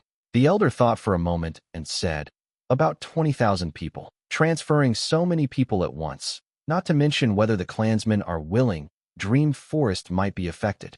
Each elf tribe, in its troop-type units, generally possesses a skill related to planting or cultivation. But once those 50,000 people were transferred away, chaos ensued within the territory. Everyone in the clan has a family. If they are transferred directly, the clan will fall into chaos. Sinisara nodded. Okay, I understand. I'll go and discuss it with Fang Hao again. After saying that, he closed his eyes. Merchant Alliance, shops. Time passed slowly, and Fang Hao waited silently on the side. The Sinisara, with its eyes closed, sat in the chair like a wooden sculpture. As time went by, new shoots began to grow on her body. The feet, touching the floor, also began to take root, connecting with the floor. Fang Hao was stunned. My little maids work so hard. Please don't let a tree grow here. About half an hour passed. The wood carving suddenly opened its eyes, and the branches that had grown on its body instantly coiled around it. The part of their feet that connected to the floor quickly retracted. It has returned to the form of Sinisara that we first saw. Mr. Fang Hao. Sinisara nodded in acknowledgement. Chief Sinisara, has everything been agreed upon? Fang Hao replied with a smile. Sinisara continued. There are still some details that need to be discussed further with Mr. Fang Hao. Oh, please go ahead. We can provide 20,000 people to help you farm, but we need money and equipment. That's no problem. Sinisara looked troubled and continued. But these 20,000 people all have their own families and relatives, so I'm afraid it's impossible to transfer them. Fang Hao was taken aback for a moment, then immediately understood what the other person meant. His thinking was focused on recruiting troop types. Troop types recruited from buildings have no family or relatives, and even lack the desire for deep communication between men and women. Therefore, this kind of troop type is very easy to deploy. It can go anywhere in the world without any worries. But it's different for natives. They have family members who have been transferred. Even if hundreds or thousands of people are transferred, they can still select those who are willing to go. Tens of thousands of people at once could potentially affect the entire Dream Forest. What do you mean by Dream Forest? Fang Hao continued to ask. Sinisara thought for a moment and said, How about this? You can leave the planting to us. We'll select the land around Dream Forest and plant the crops ourselves, while also ensuring the corresponding output. Fang Hao thought about it and agreed that this was a good idea. He also doesn't have to provide food, lodging, or security, which is advantageous to his side. Okay, how about the terms? A 1-year term, 1 million Warfire coins, and 2,000 sets of blue equipment. Sinisara spoke directly. Merchant Alliance Outpost number 01. Selling blue. The price of a single piece of equipment is around 200 Warfire coins. If we consider a set to include 4 armor and 1 weapon, that's 5 items, worth 1,000 Warfire coins. 2,000 sets would cost 2 million Warfire coins. With the help of Hundredfold amplification, it only costs 1% of the materials. He can still accept it. With an additional 1 million Warfire coins, the annual cost per person is only 150 Warfire coins. Elf tribes' yield is 5 times that of humans, and if production is ramped up, it will be even greater. When you calculate it this way, it's much more cost-effective than buying grain. After thinking it through, Fang Hao nodded. Warfire coin. Can we use equipment instead? It's such a large amount. It's quite difficult to come up with it. Sinisara shook her head. We also need currency to develop. Seeing that the other party refused, Fang Hao didn't say anything more. Instead, he continued, I will pay you 20% upfront, then 40% in the middle of the year, and the remainder at the end of the year. Sinisara was taken aback, but immediately understood what Fang Hao meant. This payment method provides protection for both parties. He nodded in agreement. Okay, when do I need to pay? Tomorrow, here again. You can send someone to pick it up, Fang Hao said. It is clear that Elf Tribe lacks equipment and money. In this first collaboration, both sides were trying things out. Fang Hao believes that, gradually, Elf Tribe will realize that cooperating with him will lead to significant development, and they will arrange for more people to help him grow crops. The 2 parties have reached a deal. Fang Hao wasn't worried about them going back on their word after taking the money. With his current forces, Dream Forest wouldn't dare to break the agreement. Give Fang Hao a reason to recruit them. The group continued to discuss some follow-up details before seeing off the ferries. Fang Hao glanced across the street from the second-floor window and saw that even more people had gathered. Release the teleportation light screen directly and leave from the second floor. Human Federation, Eastern Border,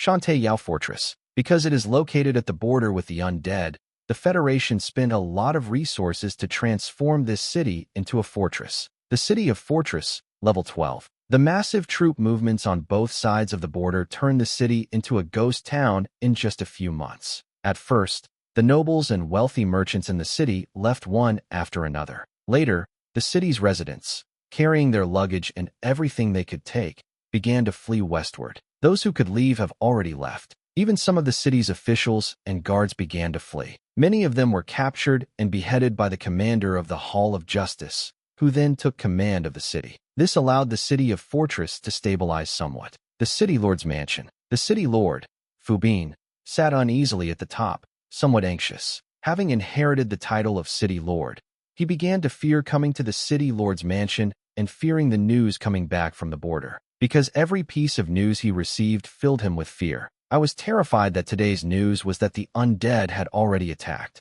Winter had just passed, and refugees flocked to the area, while granaries were nearly empty. Any one of these three factors could be a cause of defeat on the battlefield, but in this case, all three are present. Through various channels and information, it is clear that this war is likely unavoidable. Those with connections and money have already left, but he was the only one left, and he was watched over by the people of the Hall of Justice every day, while the guards of the city lord's mansion were replaced by other people. Ahem, Lord City Lord, let's begin. A man wearing a chainmail armor for the righteous warriors spoke up from below. The man in chainmail is the commander sent by the Hall of Justice, named Nidam. He was in his 40s, with a burly build, a valiant horn pattern embroidered on his chest, and one hand resting on the hilt of his sword, exuding an intimidating aura. Fubin's expression froze for a moment. Then he immediately said, "What are your thoughts on the fifth negotiation with the undead?" During this period, the two sides have been negotiating repeatedly, but the effect was to make the situation even more tense. Below, a woman wearing a robe embroidered with waves and cloud patterns spoke first, delaying for so long.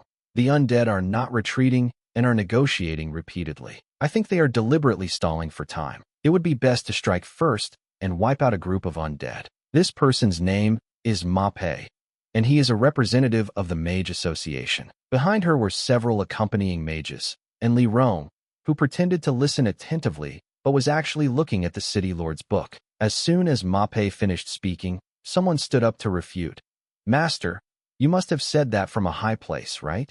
This man is a local general who commands the troops in the city." Lord Fubin attempted to escape several times, but the Hall of Justice did not execute him because the local leaders were all supported by the city lords. "Oh, what are your thoughts, Commander?" Mape asked in return. The commander stepped forward again, glanced at the city lord above, and said loudly, "Winter has just ended, and the granaries are empty. If war breaks out, it will obviously be disadvantageous for us. We should focus on negotiating peace, even if we suffer some losses." These words were spoken. The city lords generals immediately echoed this sentiment, expressing their agreement. Mape sneered. "Peace is the outcome we humans want to see, but it may not be for the undead, otherwise they wouldn't keep delaying. Of course, we should prioritize a peaceful resolution. Otherwise, what do you suggest we do? Fight them? Can we win?" Another local minister said. At this moment, the church bishop also spoke up, saying, "Making concessions is nothing more than giving money to the dead so that they can better arm themselves, and they will only become stronger and stronger." The church spoke up, but none of the city's ministers dared to object. Unlike the Mage Association, which rarely makes its presence felt, offending the church can be fatal. City Lord Fubin wiped the sweat from his brow and asked, "Then what should we do?" Both sides remained silent. At this moment, the leader of the Hall of Justice spoke up, saying, "It would be best if we could negotiate, but if we can't, we're not afraid of them. The supplies from the cities of Canaan, the dwarf, are all on their way, so you don't need to worry." The head of the Hall of Justice was named Nidam. He was a burly middle-aged man in his 40s, wearing chainmail for the righteous and the enemy defending, with one hand on the hilt of his sword, exuding a powerful aura. Hearing that cannon and supplies were on their way was a clear sign of relief. The leader of the Hall of Justice continued, "This negotiation will be led by myself, the Mage Association, and the church. The rest of you can stay in the city and await further news." Outside the city, the border between Otis Great Necropolis and the Otis Great Necropolis, a huge tent was temporarily set up. Inside the tent, the humans and the undead, each on one side, were engaged in their fifth round of negotiations. The representatives of humanity are Nidam, the leader of the Hall of Justice, Mape, the leader of the Mage Association, and Su Haid of the church. The three parties were represented, with Nidam at the core. The church did not arrange for a bishop to appear, also considering the relationship between the church and the dead, and instead had the Saint Su Haid appear. On the side of the undead is the undead necromancer, Yarlin. "King Otis, have you considered the Federation's opinion? Withdrawing troops and maintaining border stability is the prerequisite for peace," Commander Nidam said in a deep voice. Necromancer Yarlin, holding a wooden staff, spoke softly. Lord Otis's meaning is simple. If he wants us to withdraw our troops, shouldn't the Federation first withdraw its forces? The group exchanged glances, and the undead made no mention of paying compensation. Humans yearn for peace. As long as you withdraw first, we will naturally withdraw as well, Nidam continued. Necromancer Yarlin sat motionless in his chair, simply saying calmly, "You guys leave first." "Impossible. The undead are retreating first," Nidam said. Necromancer spoke up. "You guys get out of here first." The two of them kept saying, "You go first, you go first," without saying another word. The mage Mape interrupted.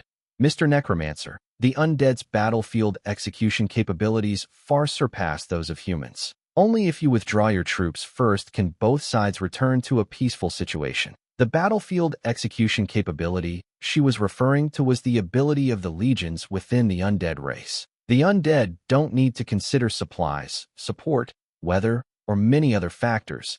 At a single command, they all charge forward. It must be more decisive and faster than a human attack. Of course, if humans are fully prepared, their reaction speed is no slower than that of the undead. However, living beings are still affected by emotions, and various problems are prone to occur when they are about to fight. Necromancer Yarlin glanced at her, then said calmly, "Humans, step back first." The faces of the humans were grim. Li Rong, who was standing behind the mage and acting as a nobody, almost burst out laughing. She hadn't participated in the previous ones, but the negotiations in front of her were just like a shouting match on a social media platform. One side is aggressive and menacing, while the other is ruthless and unyielding. Fang Hao also has necromancers. Could they also be the same kind of scoundrel? If everyone had this kind of personality, it would definitely be a lot of fun. The more I think about it, the funnier it gets. Nidam snorted coldly and roared. "Does the undead really want to start a war? Do you really think the Necropolis can be a match for the Human Federation?" Necromancer, however, did not take much action, giving the same answer as before. The rest of the time consisted of the two sides arguing back and forth. On the human side, the demand is for the undead to withdraw their troops stationed at the border, reducing their previous numbers. The undead agreed, but demanded that the humans withdraw their troops first. The Federation had already sent a large number of troops over because they discovered that the undead were amassing troops on the border. How could we possibly retreat first? They argued for a while. Necromancer Yarlin then stood up and said, "I will relay today's content to Lord Otis, and I will notify you of any further news." After saying that, he led the group of dead out of the tent. The humans looked even uglier. There's nothing to relate except the question of who withdrew first, which was said before. Wait for the spirits of the dead to leave. They also left the tent, fearing that the undead might have some hidden tricks up their sleeves and wipe them out in one fell swoop. Mount your horse. Under the protection of the army, the group began their return to Shantae Yao Fortress. The people on the way didn't look too good. The negotiations have been going on for so long without any progress, leaving everyone feeling extremely depressed. The mage Mape said, "The undead are just stalling for time. Those idiots, Fubin and his gang, are even planning to pay compensation. How could the Federation hand over the border to people like that?" Fortunately, they received the news in advance. Otherwise, if the undead suddenly attack, expecting Fubin and his men to hold them off is simply a joke. Nidam turned his gaze to Saint Suhaid. "Saint Suhaid, is there any new news from your side?"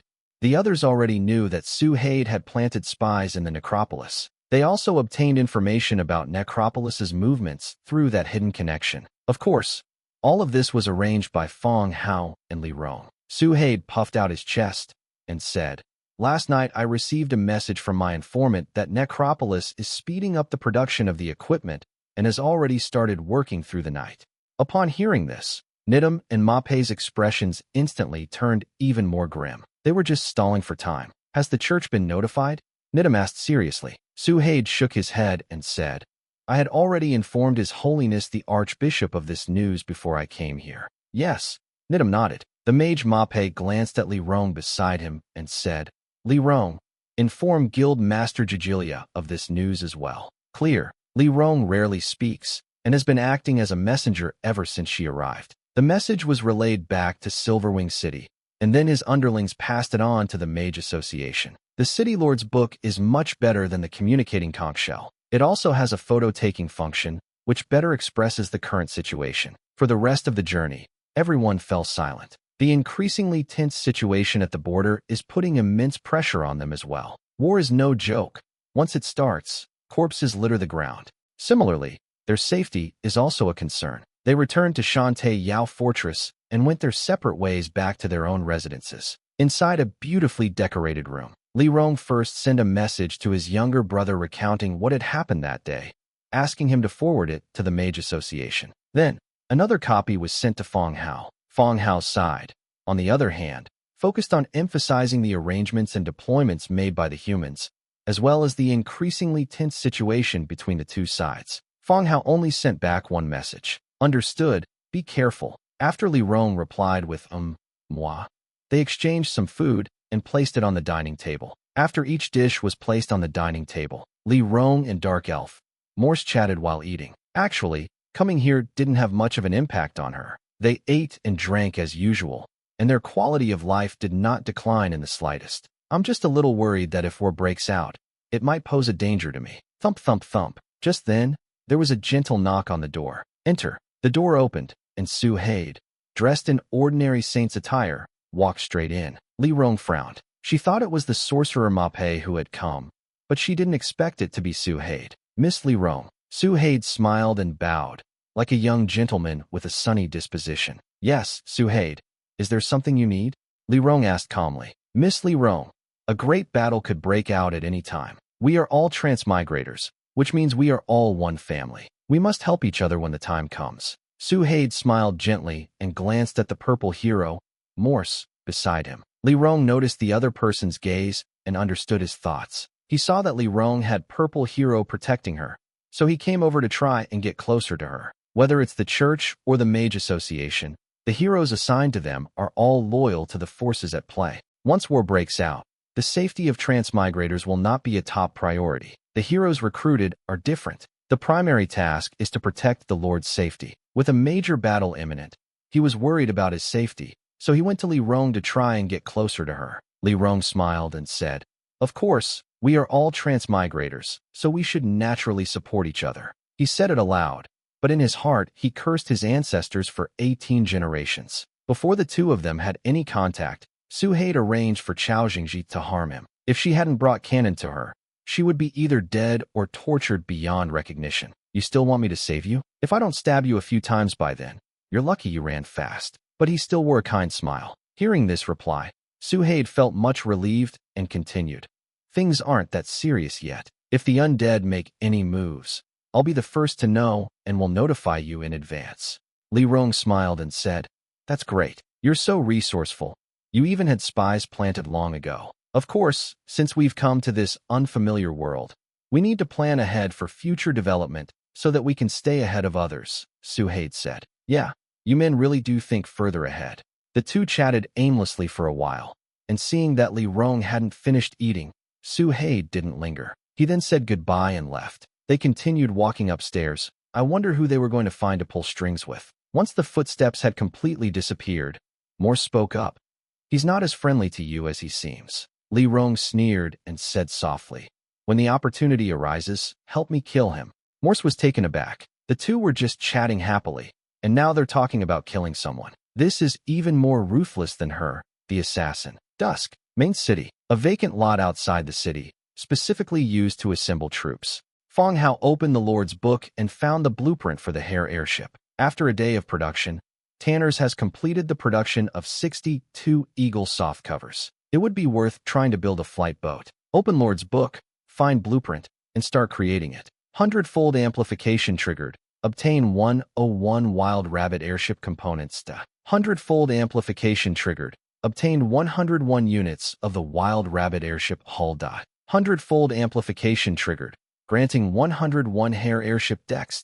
Hundredfold amplification triggered, granting access to the Wild Rabbit airship tower 101. Hundredfold amplification triggered, obtain 101 Hare airship sails.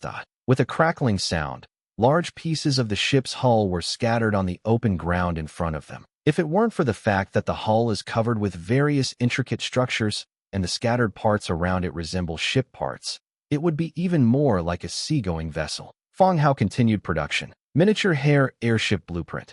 Energy Core 1. Hair Airship Component 1, Hair Airship Hull 1, Hair Airship Deck 1, Hair Airship Superstructure 1, Hair Airship Sail 1. After thinking about it, I decided to set the production quantity to 1 for now. Currently, we only have 2 energy cores on hand. It's not too late to check the performance and practicality first before making it. Production confirmed. Hundredfold amplification triggered, granting small rabbit airship 101. Whoosh, whoosh. As the front parts disappeared, one after another, huge airships fell from the sky. This startled Fang Hao, who, along with several maids who had come to watch the commotion and the Earth Spirit Maidens, retreated to the back. But the imagined fall did not occur. On the airship, when it was still 2 meters above the ground, it seemed to regain its propulsion, abruptly stopping its descent and floating in midair. It stirred up a gust of air and dust. Fang Hao breathed a sigh of relief before examining the finished airship. The hull shape is similar to that of a fishing boat, but the design is more futuristic, with fin sails on both sides and a sturdy roof on top. Above the canopy are 2 slender hot air balloons, resembling rabbit ears. This is probably where the name airship comes from. At this moment, more and more people came out to watch the excitement. Wow, this is an airship. It's so cool. Below, the maids gasped in surprise. Even Dimitrika and Asidi were seeing this kind of goblin technology that flew through the air for the first time. If we really fly up there, won't we fall down? Probably not. If a ship this big can fly, it should be able to carry a few people without any problem. A group of people huddled together, discussing in hushed tones. For those who have lived on the ground for a long time, the sky is both something to yearn for and something to fear. Fang Hao looked around for a while, then said to Roshuan behind him, "Bring over a cannon and an organ cannon. Oh, and also the blacksmith Kulin, call him over too." "Yes, sir." Roshuan nodded and quickly left. Wild Rabbit Mini Airship, Orange. Category: Magic Energy Technology. Instrument Strength, Level 5. Ability: Magical Structure, Moving with the Wind. Magic Energy Structure. Magic Energy Technology, it will not collapse, is immune to all negative states such as fear and silence, and is powered by magic energy. Moving with the wind. This airship can move forward by following the wind. Description: Since ancient times, land-dwelling races have always dreamed of flying into the sky. Although they have realized this dream through large flying beasts and magical technology.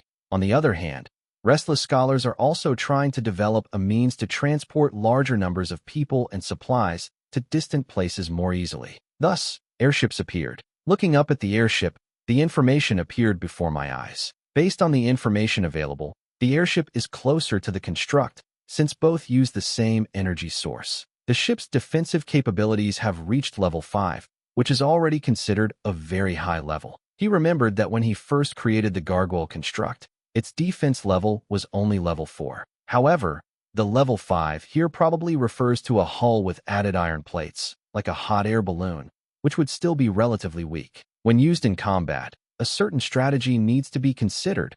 A direct confrontation is not an option. The airship has 2 abilities: magic structure and flying with the wind. The descriptions were all very clear, all referring to the airship's own capabilities. The airship hovered in the air, 2 meters above the ground, with a rope ladder hanging down from the hull. It's very uncouth, but that's understandable. As mentioned in the description, this was the earliest goblin cargo vehicle, so it's normal for it to be simple. If needed, you can also redecorate it yourself. He stopped the maids who were trying to come up with him. Fang Hao took Demetrius and boarded the airship. With its wide wooden deck and superstructure located near the stern, it really does resemble a seagoing vessel. The boat is about 10 meters long and nearly 5 meters wide, much larger than the small fishing boat that Fule saw. After taking a rough measurement, without considering the location of the superstructure at the rear, it was found that 3 or 4 cannons could be placed on one side of the deck. There are 8 cannons on both sides,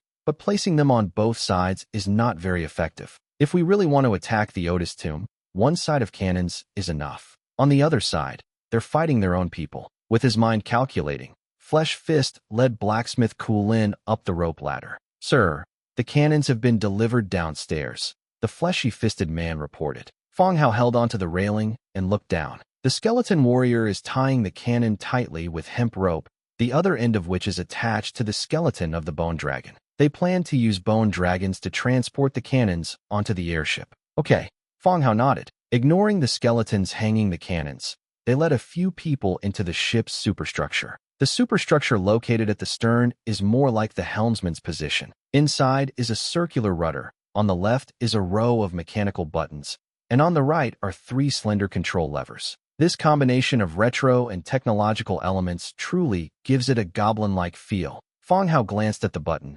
Instead of text, it was labeled with symbols. They likely represent different functions. It looks quite complicated. At the same time, another idea popped into my head.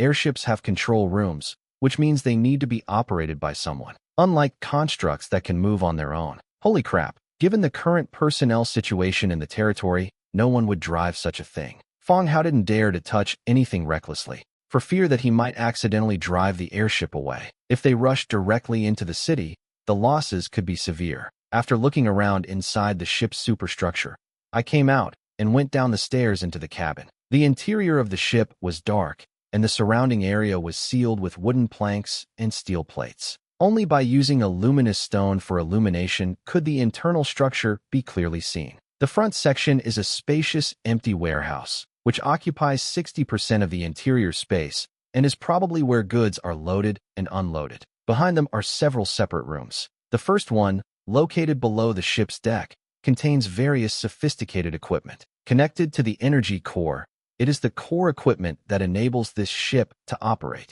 The rest of the rooms were empty. You can decide whether to use it as a lounge, kitchen, or toilet. As I stepped out of the cabin, with a muffled thud, the cannon was carried up by the bone dragon and landed on the deck. The entire airship shook. Fang Hao looked at the cannon and said to the blacksmith Qilin beside him, "Find a way to secure the cannons to the ship.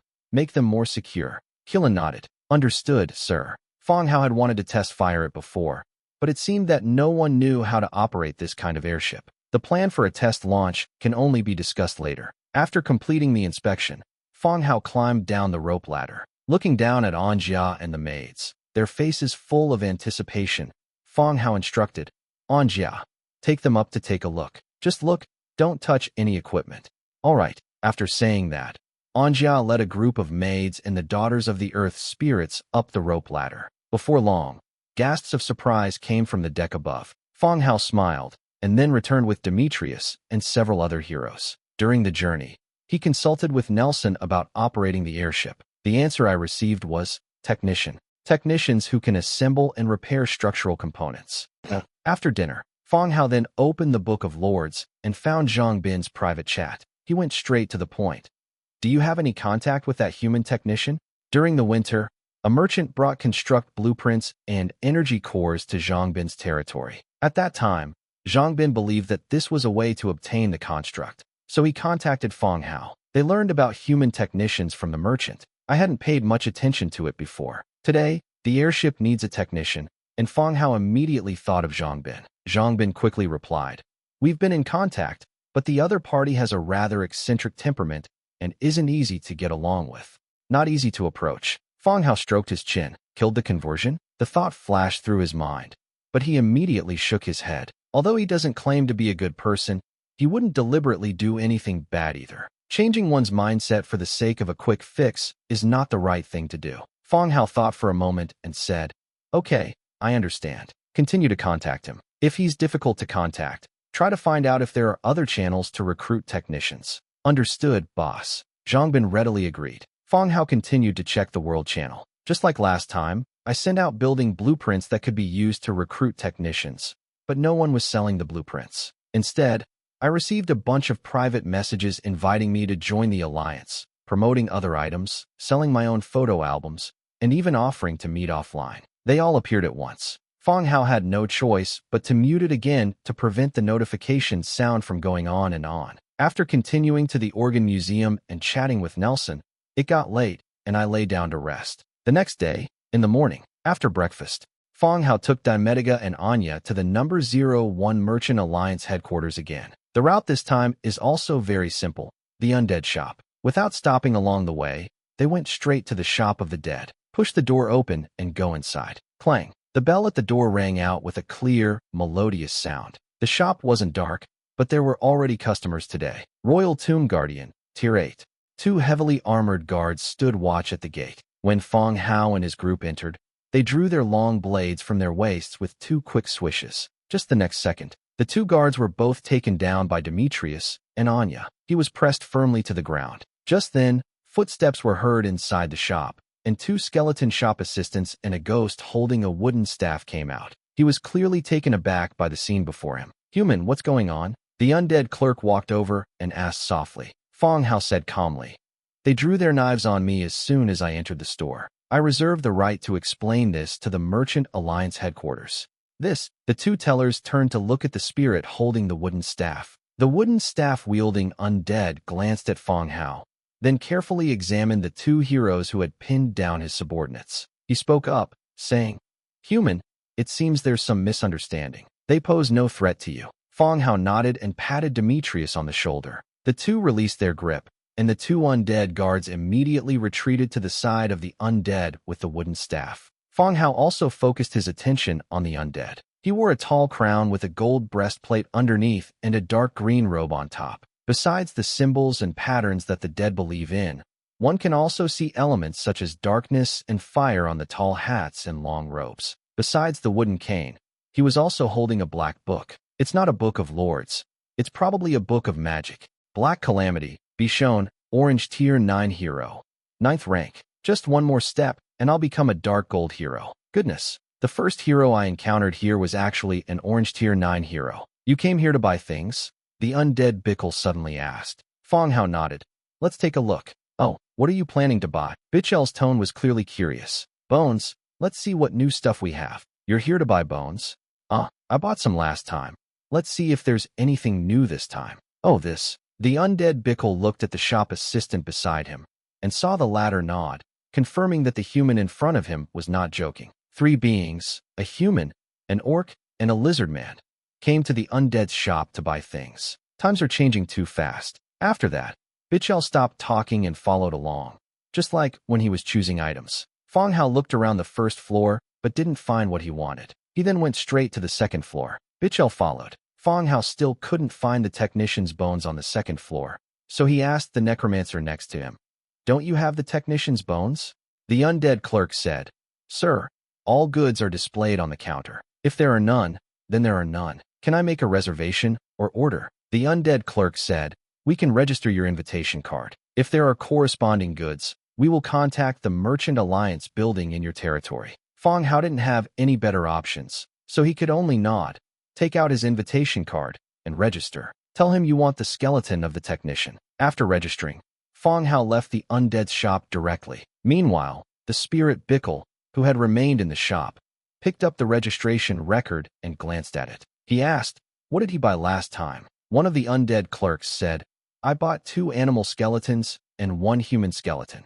Interesting. Bickle looked in the direction the 3 had left. After leaving the undead shop, Fang Hao and his companions continued to stroll around the Merchant Alliance for a while. Seeing that they had not gained much, they had no choice but to return to the city. Afternoon, Gray Iron City, the firing range outside the Research Institute. Fang Hao looked at the revolver in his hand and nodded slightly. Under his relentless pressure, the Dwarf Research Institute finally produced the revolver today. The revolver in his hand was different from the revolvers commonly seen on television. A wooden grip and an extended barrel. The barrel is probably about 25 centimeters long. Fang Hao felt that it would be inconvenient to hold such a long barrel. The advantage of a pistol is that it is easy to carry and can be used to quickly attack a target in a critical situation. But such a long gun barrel, even when hanging on the waist, would affect walking. Is the barrel that long? Fang Hao asked. Chao Junming stepped forward and said somewhat nervously, "Boss, the technique.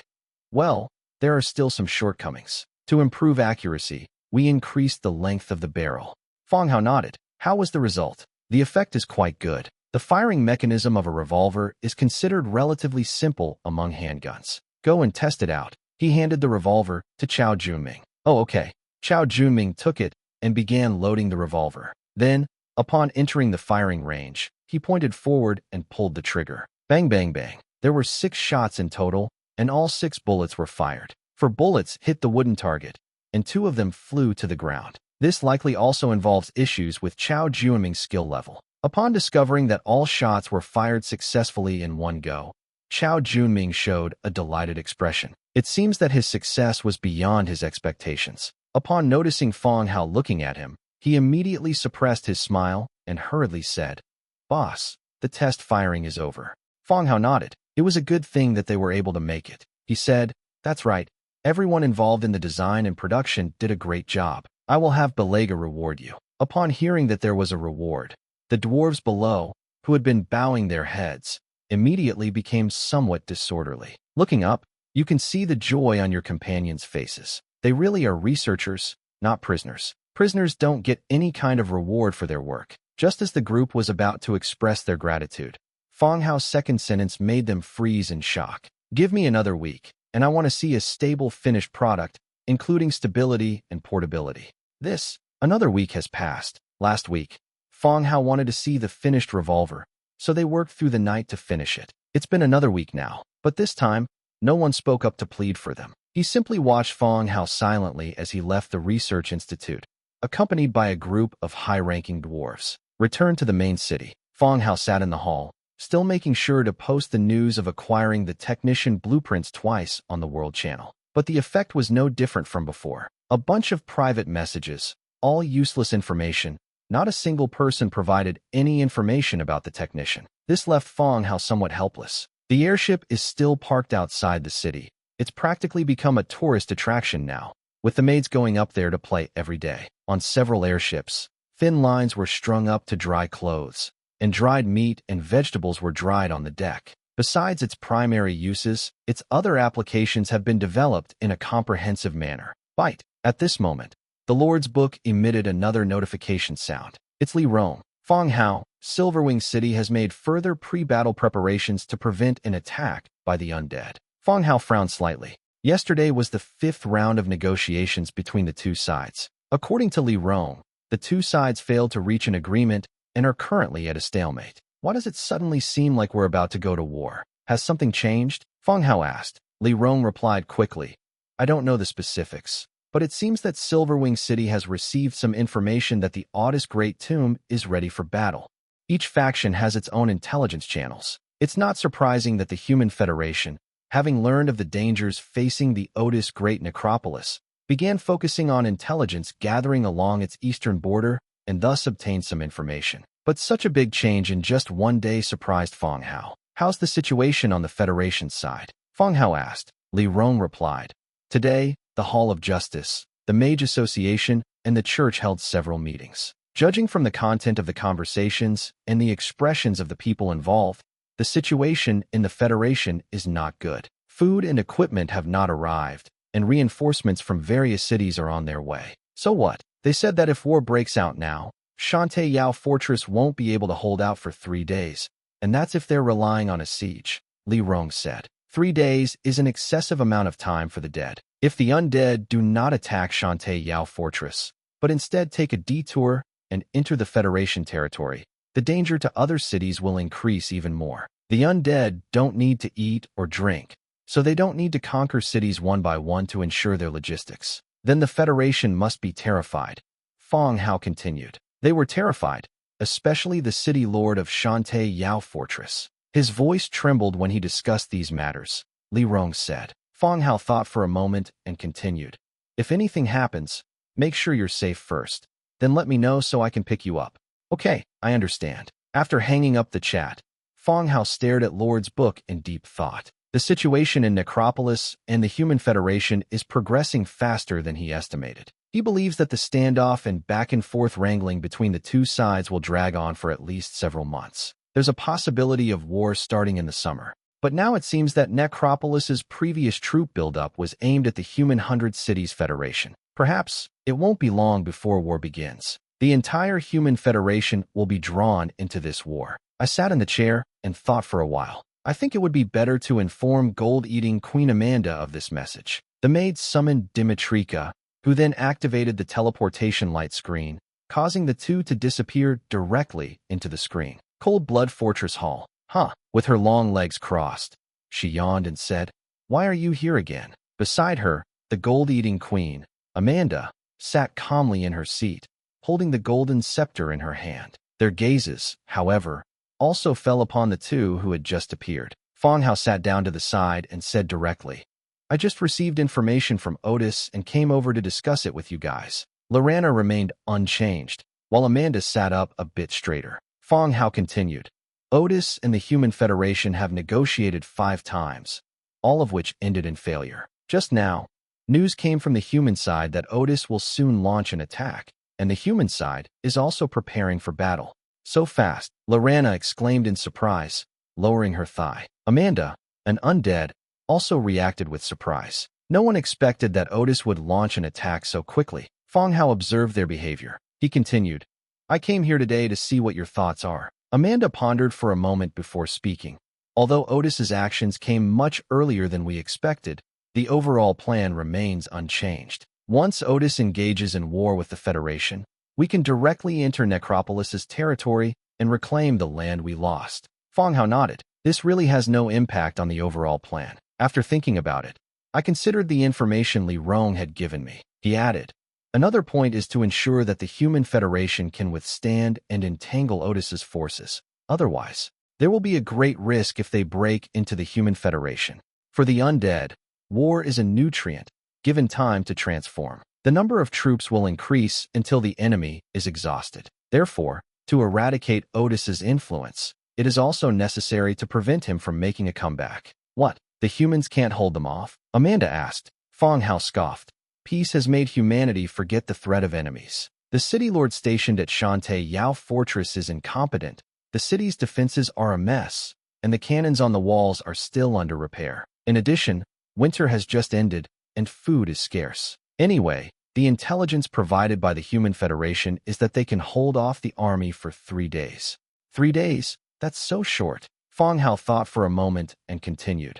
Well, since the Federation has realized this, it should make arrangements soon. After all, the 100 Cities Federation is a force to be reckoned with. As long as time allows, it can provide support in terms of supplies and weapons.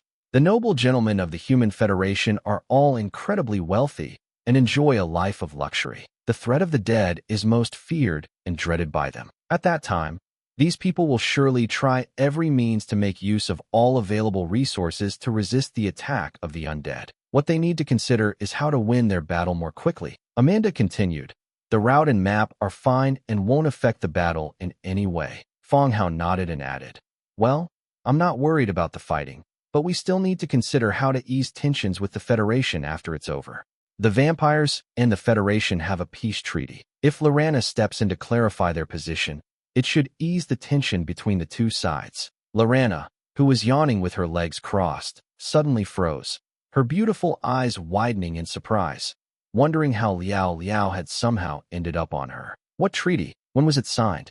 Signed by Red Duke. Damn it. The group chatted for a while, discussing potential problems and how to mediate between the two sides. Although the content was not much, we still talked for quite a while. We've discussed and come up with solutions for the problems that can be solved, and for the ones that can't be solved, we can't think of any good solutions at the moment. The discussion was then suspended. Next, the group went out of the hall to inspect the defensive layout of the city wall. At this point, a large number of cannons and defensive equipment had been placed on city wall. Standing on city wall and looking towards Necropolis, you can see groups of skeleton soldiers patrolling, silently carrying out their duties. Amanda's arrangement truly enhanced Blood Fortress's defenses. After staying there for a while, Fang Hao and his companion returned to the main city. The next 2 days, Li Rong's messages kept coming in. Tensions between the two sides are escalating rapidly. All the important officials and their families in Shantae Yao Fortress were protected by the Hall of Justice Army to prevent any escape. The entire city was under control, so it was practically impossible to leave at that point. Starting today, Li Rong and Su Haid have also become quite busy. Use the trading function of Lord's Book to trade various resources. Since there is a limit to each transaction, the two transmigrators basically don't need to do anything. They can just sit there and conduct transactions. The gradual arrival of supplies brought some reassurance to the people in the city. The morale of the human side has improved somewhat compared to the previous few days. Fang Hao sat on the bone throne, looking at a long message and complaints sent by Li Rong. The accompanying picture shows a dilapidated warehouse surrounded by various supplies. In the picture, you can also see Morse with half of his body showing. His purple skin is quite noticeable. Tap, tap, tap. Just then, crisp footsteps came from the doorway. Looking up, one can see skeleton merchant Du Jin walked in slowly. He bowed slightly and said, "My lord, You need to go to the auction. Today is the Merchant Alliance auction day. Although Du Jin won't be going with them, he came specifically to remind Fang Hao not to miss it. Okay, I'll be right there. Fang Hao closed the Lord's book, got up, and walked downstairs. Dimitrika and Jia and Nielsen were already waiting at the door. There is a limit to the number of people who can attend the auction. As for the erudite Nielsen, who had no job, Fang Hao planned to take him along. If you encounter an auction item whose purpose you are unsure of, you can consult Nielsen for advice. My lord, the men bowed. Fang Hao nodded. Let's go. After saying that, he led the group toward the Merchant Alliance's teleportation light screen. Light curtain through teleportation array. The group then arrived at Merchant Alliance Outpost number 01. As soon as I stepped out of the light curtain, I was greeted by a cacophony of noise. Wow, it's so lively today, and Jia exclaimed, her eyes wide. Unlike the last time I came, the smooth and clean road was full of people who came to attend the auction. Humans, elves, orcs, and undead. At first glance, the place was filled with people of various races, all dressed in gorgeous, upper-class attire. It gives one the feeling of visiting a tourist area during a holiday in modern times, where the view is filled with people. Fang Hao nodded in agreement. He had also underestimated Merchant Alliance's auction. It turned out to be so lively. Let's go. There'll probably be a queue at the entrance. Fang Hao said. He led the group forward. There's no need to ask for the location of the auction.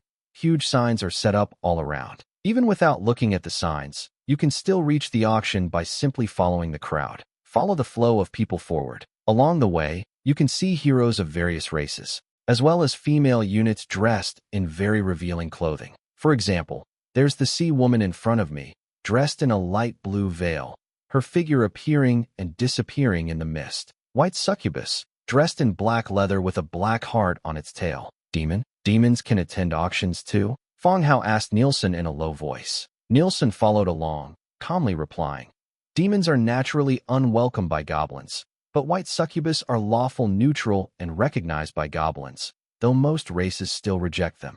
In this world, demons are more despised than dogs. Every appearance of a demon brings disaster to any race, so the goblins, as a neutral force, are acceptable to any race, but still reject demons. However, white succubus is not included. White succubus left the abyss long ago and lived on this continent. They are lawful neutral and have been recognized by the goblins. This only applies to goblins. Even though every white succubus is alluring, they are still rejected by all races. Of course, this situation will soon change. Once the transmigrators mature, this voluptuous race with long legs and shapely buttocks will surely be sought after. Forget about demons. This is a special troop type. After listening to Nielsen's explanation, Fang Hao nodded. Oh, I understand. Perhaps sensing something, white succubus in the crowd ahead turned around and looked this way. His gaze swept over the group and then landed on Fang Hao. Then, she threw a flirtatious wink, making one's heart flutter involuntarily. Fang Hao didn't respond, wondering why the other person was looking this way. Given the distance, they shouldn't have been able to hear each other's conversation. Did they notice my gaze? That's possible. The auction was held in the central area. This is a huge gray castle. The gray walls were covered with various symbols, which looked like an array pattern, intricate and ornate. The entrance to the auction was already crowded with people. They were divided into 5 areas, lined up in long queues, and entered one after another. Unfortunately, right in front of Fang Hao and his group was White Succubus, dressed provocatively and with his spade tail wagging incessantly. White Succubus, who had just flirted with Fang Hao, glanced at him sideways and a smile appeared on his lips. The heart-shaped tail behind her swayed gently, brushing against the man behind her intentionally or unintentionally. Fang Hao stepped back slightly, dodging the swaying tail. White Succubus shrugged his head and looked at the young man behind him. Her brows furrowed slightly, as if she was not quite satisfied with the man's reaction. Just when you want to speak, a voice came from the side. Mr. Fu Lei, is that you? Fang Hao glanced to the side and saw a foreign man dressed in aristocratic attire, with a gold chain hanging outside his clothes, looking at him curiously. Vedi, the last time I met him was with that foreigner who was attached to Grey Dwarf. When Fang Hao introduced himself, he used the name Fu Lei. It is also uncertain whether Vedi used his real name. My gaze fell on the queue across the street, and sure enough, I spotted Grey Dwarf. Compared to Vedi, who was dressed to the nines, Grey Dwarf's attire was rather simple. He wore dark trousers and a gray shirt, his strong muscles exposed, and he chatted while stroking his thick beard. It gives the impression that Vedi brought Grey Dwarf along to broaden his horizons. Mr. Vedi, I didn't expect to run into you again. Fang Hao smiled. Yes, I knew you would come, Vedi said, glancing behind her. I saw Dimitrika, and I saw the dead. Kindness, another orange hero, or perhaps an undead. But they didn't pay too much attention. There were many people in line, and they didn't think the group was together. Fang Hao spoke up. The dwarves must have sold quite a few good things this time, right? Dwarves are a large group, with branches in various regions. Grey Dwarf's only successful project was the orange weapon. The purple battle axe was rejected during the evaluation, Vedi said directly. Perhaps the two had become familiar with each other. Vedi was happy to share some information about dwarves with him. Oh, if you can sell some equipment, you can make quite a bit of money, Fang Hao chimed in. Vedi nodded and asked in a low voice, and what does Lizard Man sell? Fang Hao glanced at Dimitrika and lowered his voice. We're a small force. We don't have anything to offer. Last time we heard about the equipment you were selling, so we also found some equipment at warehouse and handed it over to the auction. Both are orange heroes. And you call that a small force? Vedi moved closer. What kind of equipment? Is Lizard Man skilled with equipment too? Fang Hao didn't hide anything. Cannon. The technology of the dwarves can't compare to your orthodox methods. Oh, I understand. Vedi nodded immediately. I acquired it on the battlefield, and I plan to sell it now, taking advantage of this opportunity. The two chatted in hushed tones, exchanging information with each other in a tacit understanding. Not long after, Vedi's gaze, however, was drawn to what was behind her. Yes, Aragon, that name sounds familiar. In an instant, Fang Hao remembered where he had seen this name before. Rankings, second in the world? Following Vedi's gaze, she saw several people walking towards her from behind. 2 men and 1 woman. All 3 were dressed in exceptionally gorgeous attire. One of the men and one of the women had animal horns that curved backwards on their heads. Fang Hao can confirm this after contacting Spencer. These are not the horns of orcs or demons, but the horns of dragons. The other person was the Aragon Vedi mentioned. He looked to be around 30 years old, with his golden hair combed back. With blue pupils and deep-set eyes, he has the classic features of a handsome European man. In the world rankings published by the system, Fang Hao is number 1 in 3 categories, while Aragon consistently ranks second in the territory ranking and the troop strength ranking. He's Aragon? Fang Hao is also somewhat surprised. The opponent is surrounded by dragons. It would be truly unreasonable if he didn't rank second. Vedi nodded and said, haven't you seen the World Channel? He even personally recruited members for his alliance. Forehead. Fang Hao usually only opens the World Channel at night to see if anyone is selling blueprints. I rarely open the channel normally, mainly because I have a lot of things to do during the day. Is the one next to him a dragon? Fang Hao continued to ask. Yes. Aragon's territory is in the dragon-ruled area. I heard that he recently changed his faction to the dragon faction. Troop type will definitely be awesome then. And it's probably only a matter of time before he surpasses Fang Hao, who is number 1. Vedi's eyes were full of envy. Fang Hao didn't say much, and his gaze was also fixed on the other person. Aragon, who came in second, has a tall and good-looking physique. He has the look of a heroic figure from European films. Now that they've joined the dragon faction, they're sure to gain the favor of many transmigrators. But I still feel a little unconvinced when he says he's going to surpass me. I have millions of troops all over the mountains and fields, and nearly 100,000 wriggling spines in the warehouse. You think you can just surpass me like that? In the blink of an eye, he saw that Vedi, who had just been chatting with him, had already walked to the back of the line. I struck up a conversation with Aragon, who came in second. This Vedi is quite outgoing. After chatting for a while, Vedi came back and handed a piece of paper to Fang Hao. Upon opening it, I saw the name Aragon written in English. I also got you an autograph. Maybe he can sell it for a good price when he becomes more successful, Vedi explained. Fang Hao took it, thought for a moment, and then put it in his pocket. What level of heroes are those 2 dragons? Fang Hao asked. It's all orange. Vedi folded the autograph and continued.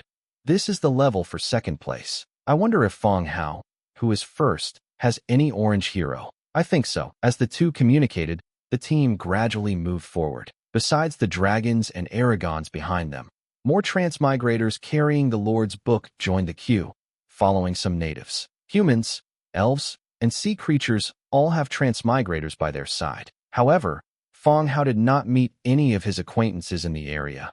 It seemed as if he was the only one who had received an invitation. It's also possible that there are too many people, and they simply can't keep track of everyone. As the team moved forward little by little, Vedi returned to Grey Dwarf's side and quickly entered the auction house castle. A short while later, it was Fang Hao and his group's turn. "Sir, please show me your invitation card." At the entrance stood a human male who spoke respectfully. Fang Hao took out a black invitation card and showed it to the receptionist. After checking for a moment, the latter continued, "Sir, you have goods participating in this auction. You may go to a private room on the second floor. Please come in." He returned the invitation card to Fang Hao, making a gesture of invitation. Fang Hao nodded and led the group inside. The male elf looked at the people entering behind him.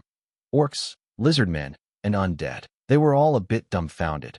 What kind of combination was this? Upon entering the hall, Fang Hao and his companions once again realized the financial power of Merchant Alliance. I've seen the Dwarven Palace and the Federal Council Hall before, but they pale in comparison to the auction hall before me. The cloud-white stone and the green-golden magic device blend seamlessly with the overall design of the hall, serving both as embellishment and a functional element. The entire castle space has been hollowed out, filled with magic circles and magical technology, radiating a dazzling light. The colors golden, cloud-white, and deep green are incorporated into the entire space. It exudes exquisite luxury. It's hard to imagine that goblins have such high aesthetic standards. Fang Hao and his group, led by a staff member, boarded the elevator. We went directly into a private room on the second floor. The private room wasn't very large, but it had a great location, offering a commanding view of the entire auction venue. The staff briefly demonstrated the bidding process and then left. Only Fang Hao and a few others remained. The private room isn't very big.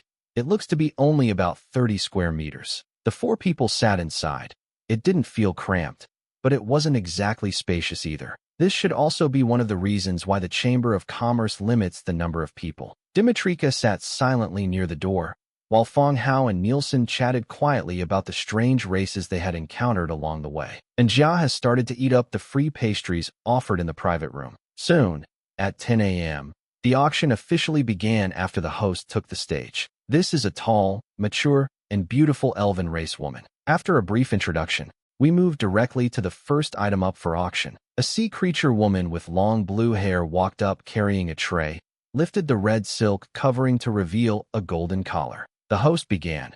Emperor Leox's golden collar greatly amplifies magic, and after each spell cast, it summons a servant of the same element as the spell cast to fight alongside him. Wow! As soon as he finished speaking, a noisy commotion arose from the audience. Emperor Leox's items have all been brought out.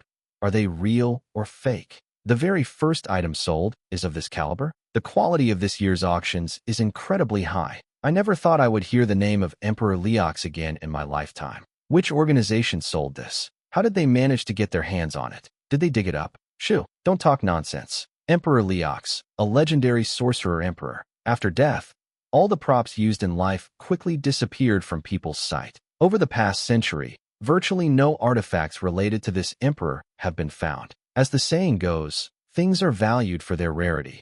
The emperor's items, whether for collection or practical use, are highly prized. These are all items that are well worth photographing. It is an item that all factions are keen to search for. The beautiful auctioneer smiled as she looked at the crowd below, seemingly quite satisfied with her opening remarks. This aroused everyone's attention and enthusiasm. Once the atmosphere had warmed up enough, he clapped his hands lightly and continued into the loudspeaker. Starting price, 15 million Warfire coins. Each bid must be at least 1 million. The price is even more astonishing. 15 million? That's incredible. But after the initial shock, a bid quickly came from the 3rd floor. Next came the people on the 4th and 5th floors, who started bidding up the price very quickly. Fang Hao sat in the private room, somewhat surprised by the price of the first item up for auction. The oranges he sold. The starting price for a cannon necklace is 5 million, and the buy it now price is only 8 million. However, the starting bid for a single necklace is as high as 15 million. But the collar's abilities are indeed somewhat special. In addition to enhancing magic, it will automatically summon magical servants of the same element based on the type of magic the wearer releases. For warriors,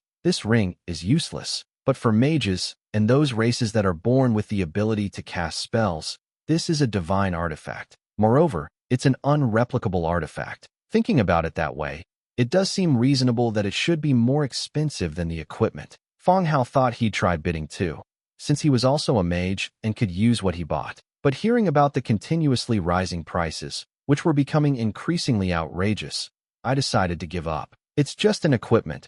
My strength isn't in spells or combat, but in hundredfold amplification. The item was eventually purchased by a guest in the private room on the 4th floor for 32 million. The other guests were all dumbfounded. Wow, the people upstairs are really rich. The first item sold for over 30 million. They're sure there will be more good stuff to come. The first item is finished. The beautiful auctioneer clapped softly again, then lifted her skirt at just the right moment, revealing a pair of fair legs. This drew all the guests' attention back to her. The auctioneer continued, "Congratulations to the guest on the 4th floor for winning this desired item. Staff will deliver it to your private room, so please be patient." After saying that, he continued to look down. "Next, please welcome the second item." At this moment, a beautiful human woman came up pushing a small cart. The auctioneer lifted the red cloth on the cart, revealing a pile of strips of cloth encased in glass. The strips of cloth had turned black and yellow, and although they were well preserved, they didn't look like anything valuable. Based on Fang Hao's initial thought, it was a tattered strip of cloth taken from some mummy. Staff members pushed carts on the stage, demonstrating to guests in all directions. The auctioneer continued, "The immortal emperor's shroud not only nourishes the souls of the dead, but also protects living beings from death. In simple terms, once wrapped, it can keep you away from the gaze of death." Before any further discussion could erupt from the audience, the auctioneer raised his voice and emphasized, "The downside is that those who extend their lifespan eventually become members of the immortal race." As soon as he finished speaking, the entire room fell into a brief silence. It turns out that this is a costly item. By wrapping it in a shroud, it can evade the gaze of death and eventually become a true ghost. The room fell silent.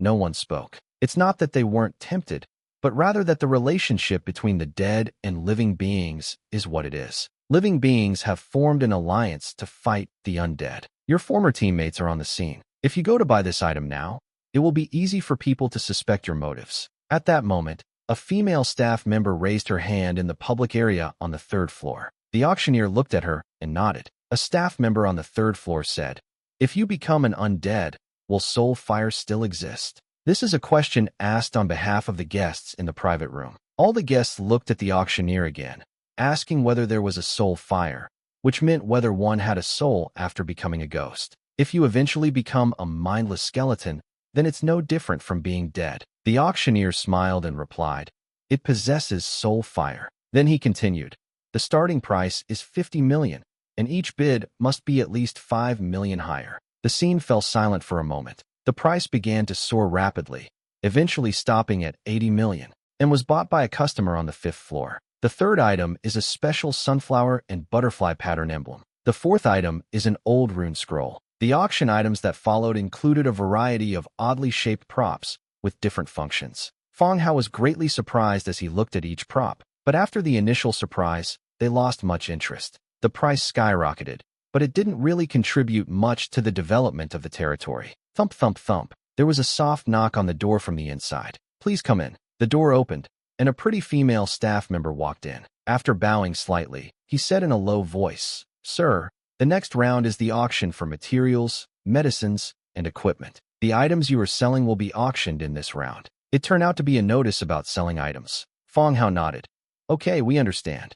The staff member bowed again and left the room. Sure enough, the next step was the auction of a large number of artifacts. The elf auctioneer stepped down, and another young male auctioneer took his place. The man was also extremely handsome, even somewhat androgynous. After a smile and a bow, he said directly, "All right, please welcome the next set of auction items." A staff member came up carrying a brocade box. The box was opened, revealing a blue coral with a gradient from light to dark at the bottom. The coral, like glistening water droplets, is exceptionally beautiful. The auctioneer announced loudly, "Morning blue coral, besides having its own collectible value, is also an essential material for special buildings. There are 50 clumps in total, starting at 2.5 million, with each bid increment not less than 50,000.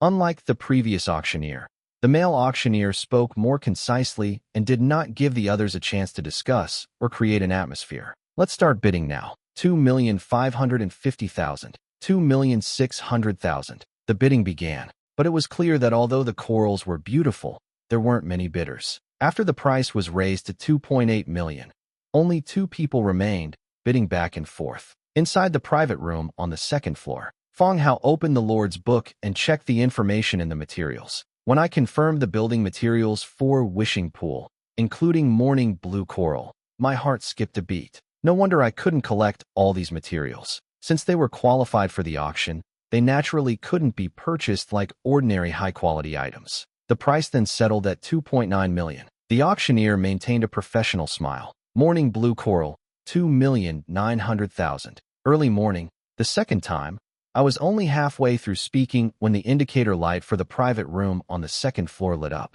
The auctioneer immediately changed his tune. The guest on the second floor has bid 2.95 million. Everyone on the first floor looked up at the second floor at the same time. No one was surprised, and no one showed any particular expression. After glancing at it, he turned back to discuss it with the people around him. Most races still live on land, and buildings connected to the ocean are already very rare. With such high prices, it has basically eliminated 80% of the applicants. The remaining people raised the price to 2.9 million, and it became very difficult to increase it any further. Fang Hao added another 50,000, and then no one else bid. Instead, he looked in the direction of the private room with a strange gaze. It's speculated that the private room is also controlled by a faction related to the sea creatures. Otherwise, they wouldn't have spent money to buy blue coral. Did you lose money? And Jia asked, sensing the strange atmosphere. Fang Hao thought for a moment. That's possible. 2,950,000 per time. 2,950,000 twice. 2,950,000 3 times. Sold. The auctioneer brought down the gavel, confirming the price. Without any further delay, the next stage of the auction began. The second set of items contains a type of fruit from Elven race, and the third set contains 50 bottles of high-grade potions. They all fetched good prices at the auction. Knock, knock, knock. There was another knock on the door. The staff member who had just entered came in again. Sir/Madam, the items you ordered are ready. Would you like them delivered to the private room or directly to your territory? If delivered to your territory, Merchant Alliance will deliver them within 2 business days. Just drop it off here. Okay, sir. The staff member stepped aside, and someone came in carrying boxes. 50 brocade boxes were piled up in the very center of the room, but it also created a small hill. After everything was moved in, the staff member continued.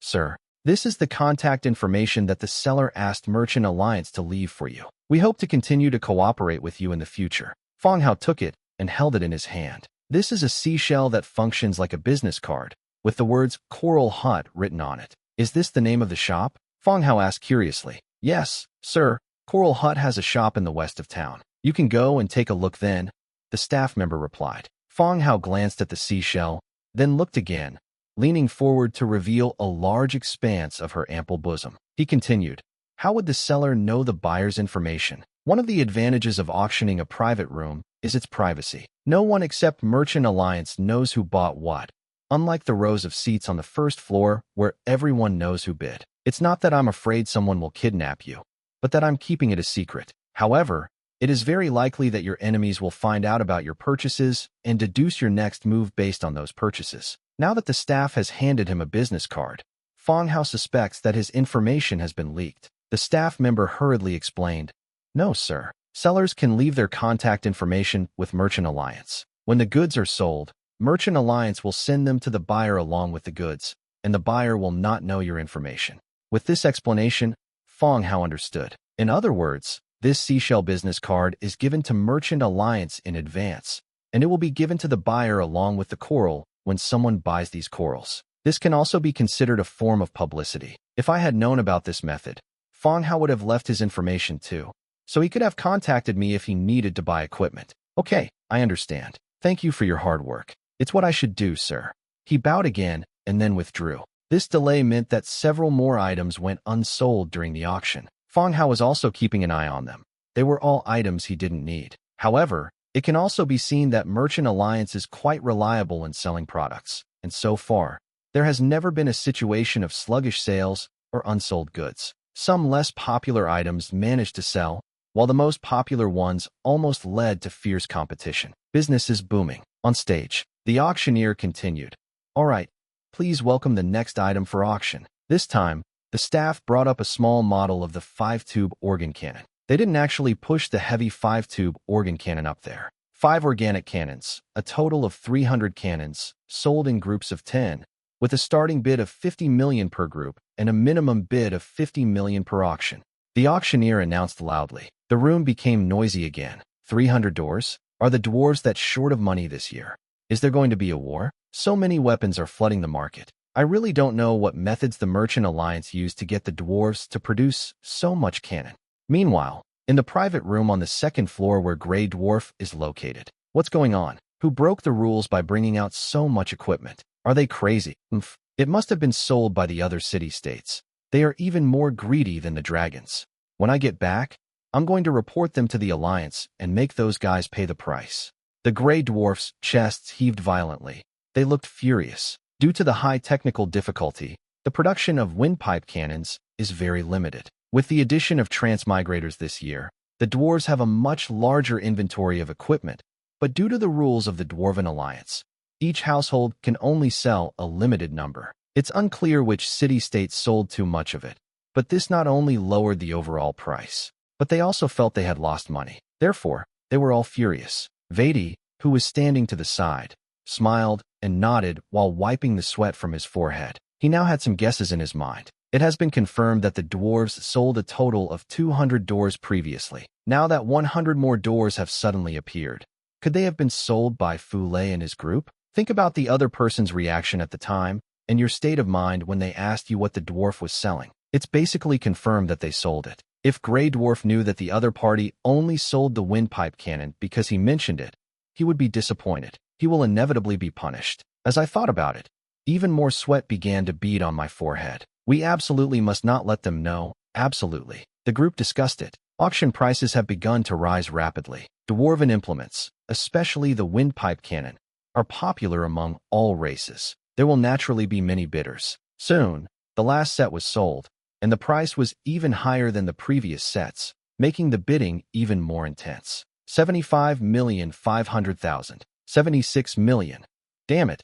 80 million. Items sold in bulk have a price cap. This is also because Merchant Alliance stores also sell these products, and they are not the only ones sold there. The price has now reached 80 million, which means it has reached the buy it now price, and there is no need to continue the auction. Sold for 80 million. This last set of organ cannons was purchased by a customer on the 5th floor. The auctioneer brought down the gavel. Oh, just one step away. I should have just gone for the fixed price. What a pity, what a pity. Sighs rippled through the room and from some of the private rooms. I feel very sorry that I didn't get to take a picture. The auctioneer smiled slightly and continued.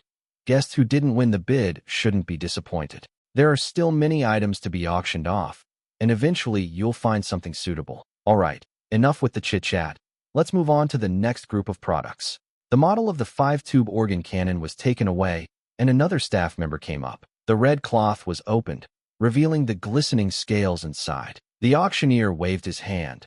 Dragon scales, 100 pieces, can be used to make armor and armor, materials for special alchemy. Price. The dragon scales are those of a troop-type dragon, which is what the bone dragon looked like in its previous life, not the dragon hero with the title. Even so, only dragons can afford to sell dragon scales at auctions. Other races, even if they possessed these dragon scales, would not dare to sell them, and the Merchant Alliance would not accept them. Dragons are known for their unreasonable behavior, relying on their superior physical abilities. Nobody wants to provoke the dragons over something like this. The intense bidding then began, but Fang Hao did not participate. Last time, after killing Spencer, I obtained dragon scales and dragon blood. The dragon's blood was made into a potion, which Fang Hao drank. As for the dragon scales, he said he would find a craftsman to make armor, but there has been no news yet. Moreover, his dragon scales belong to the dragon hero, which are incomparable to those of any other dragon.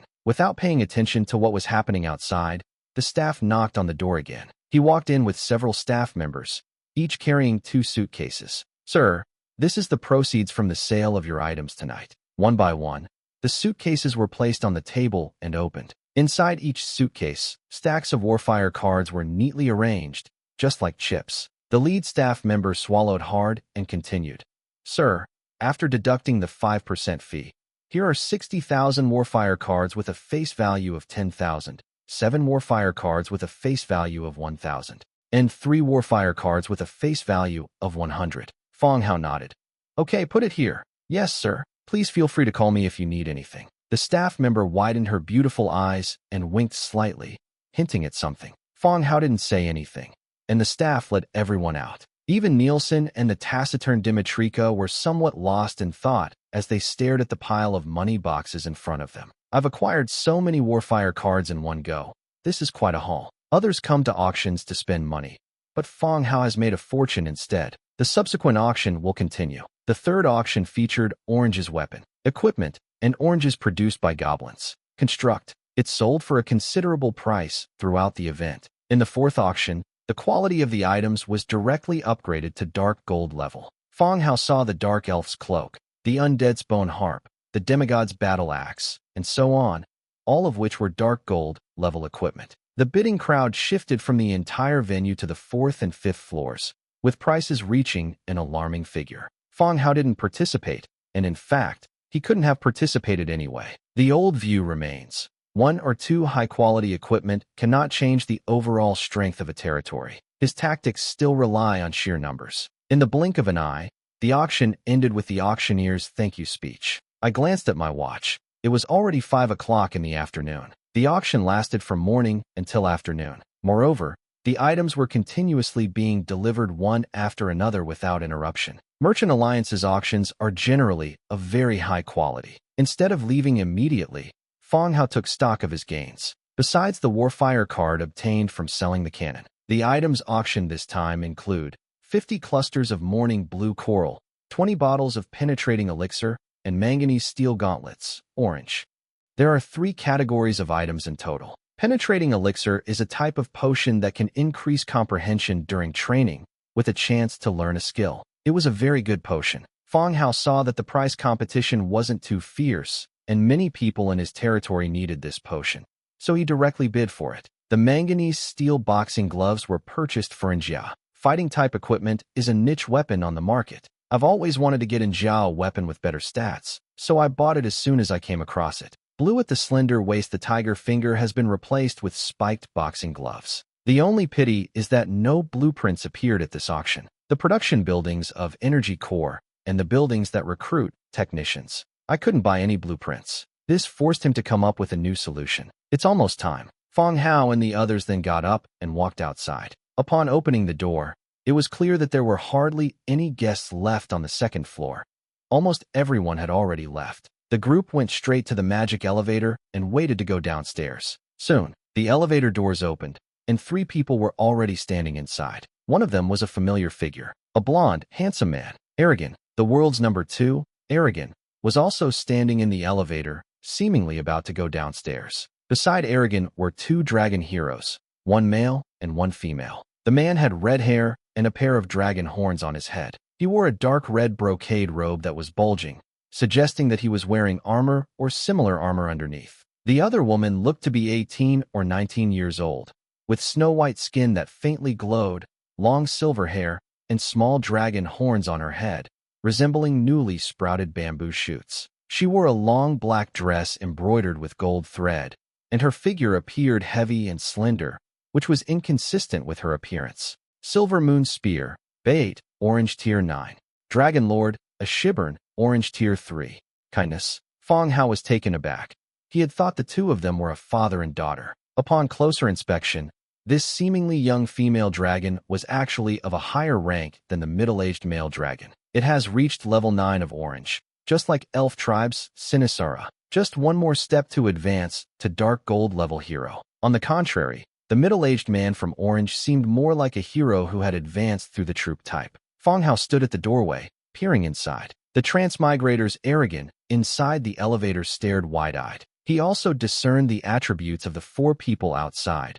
Both heroes were orange. Moreover, they are from different camps. This made it difficult for him to figure out the other party's identity. It's speculated that these transmigrators came from one of the Orange Heroes. Then another possibility is his own hero. The idea came to Aragon's mind, but he quickly dismissed it. How is that possible? He was ranked second, and his territory only had one purple hero. How could he possibly have Orange Hero? Were they not together? Or were they just going downstairs together? Possibly. Do you want to come in? The silver-haired woman asked, raising her head. Its voice is just like that of an ordinary human, and it is quite pleasant to listen to. Oh, okay. Fang Hao and his group went inside and stood on either side of the other three, all remaining silent. The elevator doors slowly closed, shutting out the noise from the outside world. At that moment, the silver-haired girl suddenly frowned and sniffed lightly. Then, he suddenly looked at Fang Hao. He said coldly, "Hey, you've drunk dragon's blood."